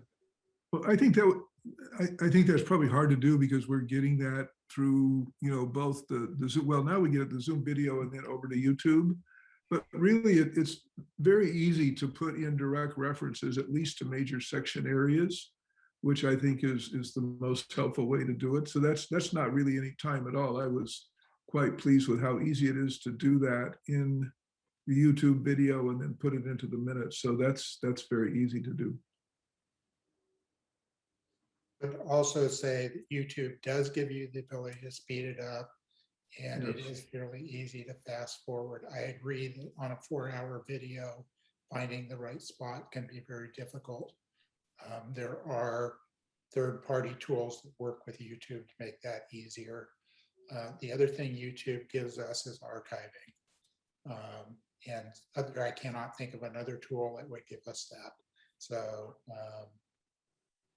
I don't think we're going to switch away from YouTube anytime soon. If we were going to do it, we would probably have to work with the supervisor's office so we could use the county contracts with a company called Granicus. And there are several others. Half Moon Bay uses a different one. Half Moon Bay uses Granicus, I think, and the county uses Legistar. In any case, they have a slightly different one. It's not really any better. I've used both. It's just not easy when you have a long meeting. Agreed. Okay, so to close this out, it sounds like Len and Jill, you guys are going to work on revising the minutes. I would suggest that you start with the oldest minutes of January 13th so we can get at least those up. Does that work for you and bring those to the next meeting? I think what Dave and I just said is I think the goal for us is to first give direct attention to the meeting just finished, because it's both fresh in everybody's mind and that's current. Possibly one other meeting can help refine some of the options and then go from there. And that, because the others all need to be rewritten. February 24th hasn't been written yet. Yeah, no. Okay, that makes sense. In process. Sorry, okay. So okay, you'll choose one either February 24th or we'll probably do the 24th and the 10th. Okay. And those and then take the feedback there. Okay, and so we will put those on the consent agenda for the next meeting. And if anyone's not happy with them, anyone can pull those from the consent agenda into the regular agenda and we'll talk about it again. Hopefully we won't have to do that. Okay. But please leave enough time in the meeting agenda that we can have a significant discussion, because I'm 99% certain we're going to have a significant discussion. Okay. There you go. Thank you. Okay, sounds good. And I would last request that we have those minutes in by the Sunday before at 7 p.m. so that we can post those along with the agendas. What I found for this in time management is if I can get it done this Sunday, it's a lot better than the longer you wait, the worse, harder it gets. Yeah. Okay. All right, I'm going to close this agenda item. Next, we'll move on to council activity. If anyone on the council would like to provide an update of their activity, please raise your hand and we'll go ahead. Okay, Greg, you're first. Well, for better or worse, you all know this already. Regarding the local hazard mitigation plan, which was discussed earlier. On Monday at the SAM meeting, Director Penrose of Half Moon Bay mentioned that they weren't part of it, and she was referring to SAM and CCWD. So I wrote Joe Leclerc and said, how come they're not part of the local hazard mitigation plan? This is a big deal. You're banding together to raise money. There's major bills pending at the state. What's going on? And he wrote back and said, well, we tried to get a hold of all those Midcoast agencies, but for 2016 and 2020, none of them ever wrote back. They didn't want to participate. And I went, what? And I wrote all the Midcoast agencies. And by this morning, that was last night, by this morning, I had more emails and phone calls than I can bother to recount. And as of this minute, all local Midcoast water sewer agencies are now joining the local hazard mitigation planning process, becoming what's called annex members, and so is the Harbor District. So I changed the world. Thank you for that, Greg. Is there anything else you'd like to report right now? Well, I do think the MCC needs to have a role. I'd written, and Lena knows this, I think Sue Horsley commented to her that it does make some sense for the MCC to have some kind of voice. I don't know what the council thinks, but I do think we need to be aware of what's going on in that plan. For first thing that struck me is it's not even going to be done until December 21. So that, I mean, we've got problems that need more attention sooner than that. But I think we should have a role, and I hate to do it, but some other people are struggling with minutes. So I guess I'll attend yet another meeting and put that on my plate, just to try and stay in touch and see what they're doing and report back to the council. You guys do your minutes. I do my day on Zoom. Well, thank you for that. We appreciate that. Okay, Len. Yes, a month ago, we had the public meeting on the recovery initiative effort. And I was just curious as to where that was coming. Evidently, they have developed the list for their committee. It's not ready to be announced. There are at least 4 or 5 Midcoast people on it. And we can look for that to be announced in the next week or so. And then we'll find out what it's all about, what they're trying to do. That's the Half Moon Bay Recovery It's Initiative. supposed to be the Speaking of coast side. It's a coast side recovery. coast side, right? Led by the city of Half Moon Bay. There we go. Yep. Okay. Yeah. Looking forward to seeing who's on that. Does anyone else? I want to give an update on the newsletter. And so, as we talked about a couple meetings ago, the newsletter was actually supposed to be going out this week. However, we got 4 of the 5 articles in time, and Jill did a great job reviewing those along with Dave. I believe reviewed the articles that Jill wrote. I have it all pretty much set up in MailChimp, with the exception of the article from Len, which I believe the status it was received late. I believe that is now with Jill for editorial review. And then I'd like to hear from Jill when you can get that back to me. Once that happens, I will be sending all the articles over to the county to help with translation services into Spanish. They'll provide that back to me, and we'll be able to send out the newsletter at that time. But I wanted to give the council an update. It is running about a week late because of that article being received late. So Michelle, I already looked at Len's and I had no edits, and I sent you an email. Okay. Oh, great. Okay, thank you. So I'll get that over for translation tomorrow. Len, did you still have your hand raised about something, or was that left up? Yeah, get it done. Okay. All right. Any other council activity? Okay. Next, we'll move on to future agendas. So I have 3 things on the agenda. 1 is tentative, but 2 are confirmed for March 24th. The Connect the Coastside letter that we discussed tonight. So we went through everything that was going to be on that. So I'm hoping that that'll be fairly straightforward, and we'll make sure to get that up at least 2 to 3 days prior to the meeting, so everyone has a chance to review that. We have First Flush, which is actually a program run by the Resource Conservation District, where they tested the water quality after the first rains. So they're going to come and report on that. That's some Noah from the RCD. And then I've exchanged a few emails from Kellex from the RCD to come to that same meeting and talk about fuel reduction projects. So I'm hoping, I haven't gotten final confirmation from her, but I'm hoping to have her at that meeting. I think that, continuing on the wildfire topic, that would be a really important thing to have and keep on our agendas. So that is all I have,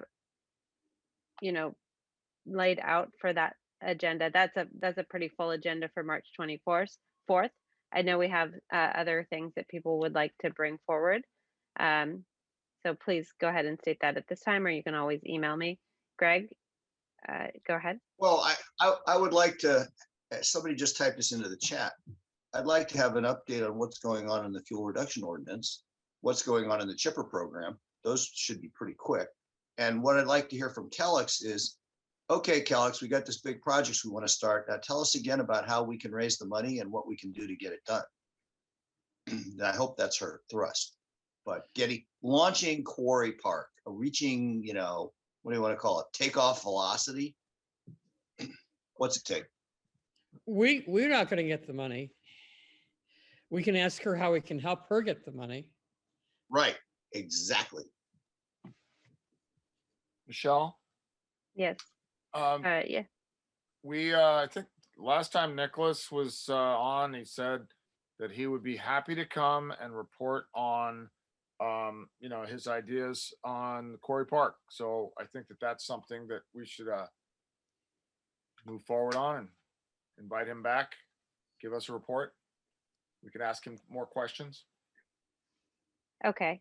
Yeah, we can reach out to him and ask him to come back for a presentation in April. I can reach out to him, but does a group of 3 people or 2 people want to work on work with him on making sure that presentation contains the type of things we want to hear about? I think it would be important to have him here and get reporting to us direct. I think. No, I agree. I'm just asking if I can ask him to come back, but Well, do we want? Yeah. Do you want to work on defining what that is? Happy to come. I'd work on that. Thank you, Jill. I see Greg's hand as well. So that's great. Okay, I'll reach out and copy the 2 of you. Sid, I see your hand is raised. If you have a very quick comment, this is pretty much just for council activity. It's quick, and it's not about council activity. It's just that I mentioned in the chat to Lena to get back to all of us about where is the tree ordinance update and when is that going to be finalized, because that's a county issue that's really been dragging on. It's stalled, really, if you ask me. Thank you. Yeah, I agree. I agree. Very important. Mm-hmm. Okay. Len? Len, did you have a comment? You're on mute. Okay, were you doing anything in this section with regard to a letter relative to Quarry Park and fire danger? I'm not sure. No, I mean, if a group, yes, like who wants to work on that? I think it's important. We can have that in one of our April meetings. I just need volunteers to work on that. You're on minutes, Len. You can't do it. I know I'm not raising my hand. Dan? I'll work with Greg and Jill. Okay, so the 3 of you want to work on a Quarry Park letter. Do you want to wait until after we hear from Nicholas on what's gonna, do we want to have him come and present and then write a letter after that? Yeah. I think it'd be kind of good to have, I don't know, there's pros and cons. Good to have him focused, give him a message to be focused on what we want to hear from him. Be a pro of having it. Yeah. Really. Well, that's what I was asking about before. So it sounds like Jill and Greg have already volunteered and you can join them for that. Why don't the 3 of you work with him? So I'll make the introduction, but then I'll be off the emails. You 3 work with him on the content of the presentation. I'll help coordinate the date. And then I think that does make sense to have him come and speak, and you can help define what he talks about. And then if we feel a letter is needed after that, we can do that. Sound good? Okay. Anything else anyone wants to talk about with regard to future agendas? I'd like to move we adjourn. I'll second that. Len, please call the roll. Claire, Aye. Greg, Aye. Dan, Aye. Dave. No, I think we should keep going. Okay, throw that man out. Jill. Jill. She's already adjourned. She's gone. Michelle. She's on mute. Michelle. Aye. Okay, myself, yes. I guess 6-1. We'll adjourn over I'll Dave's change mine to objection. yes. Okay. Okay, thank you, everyone. Bye.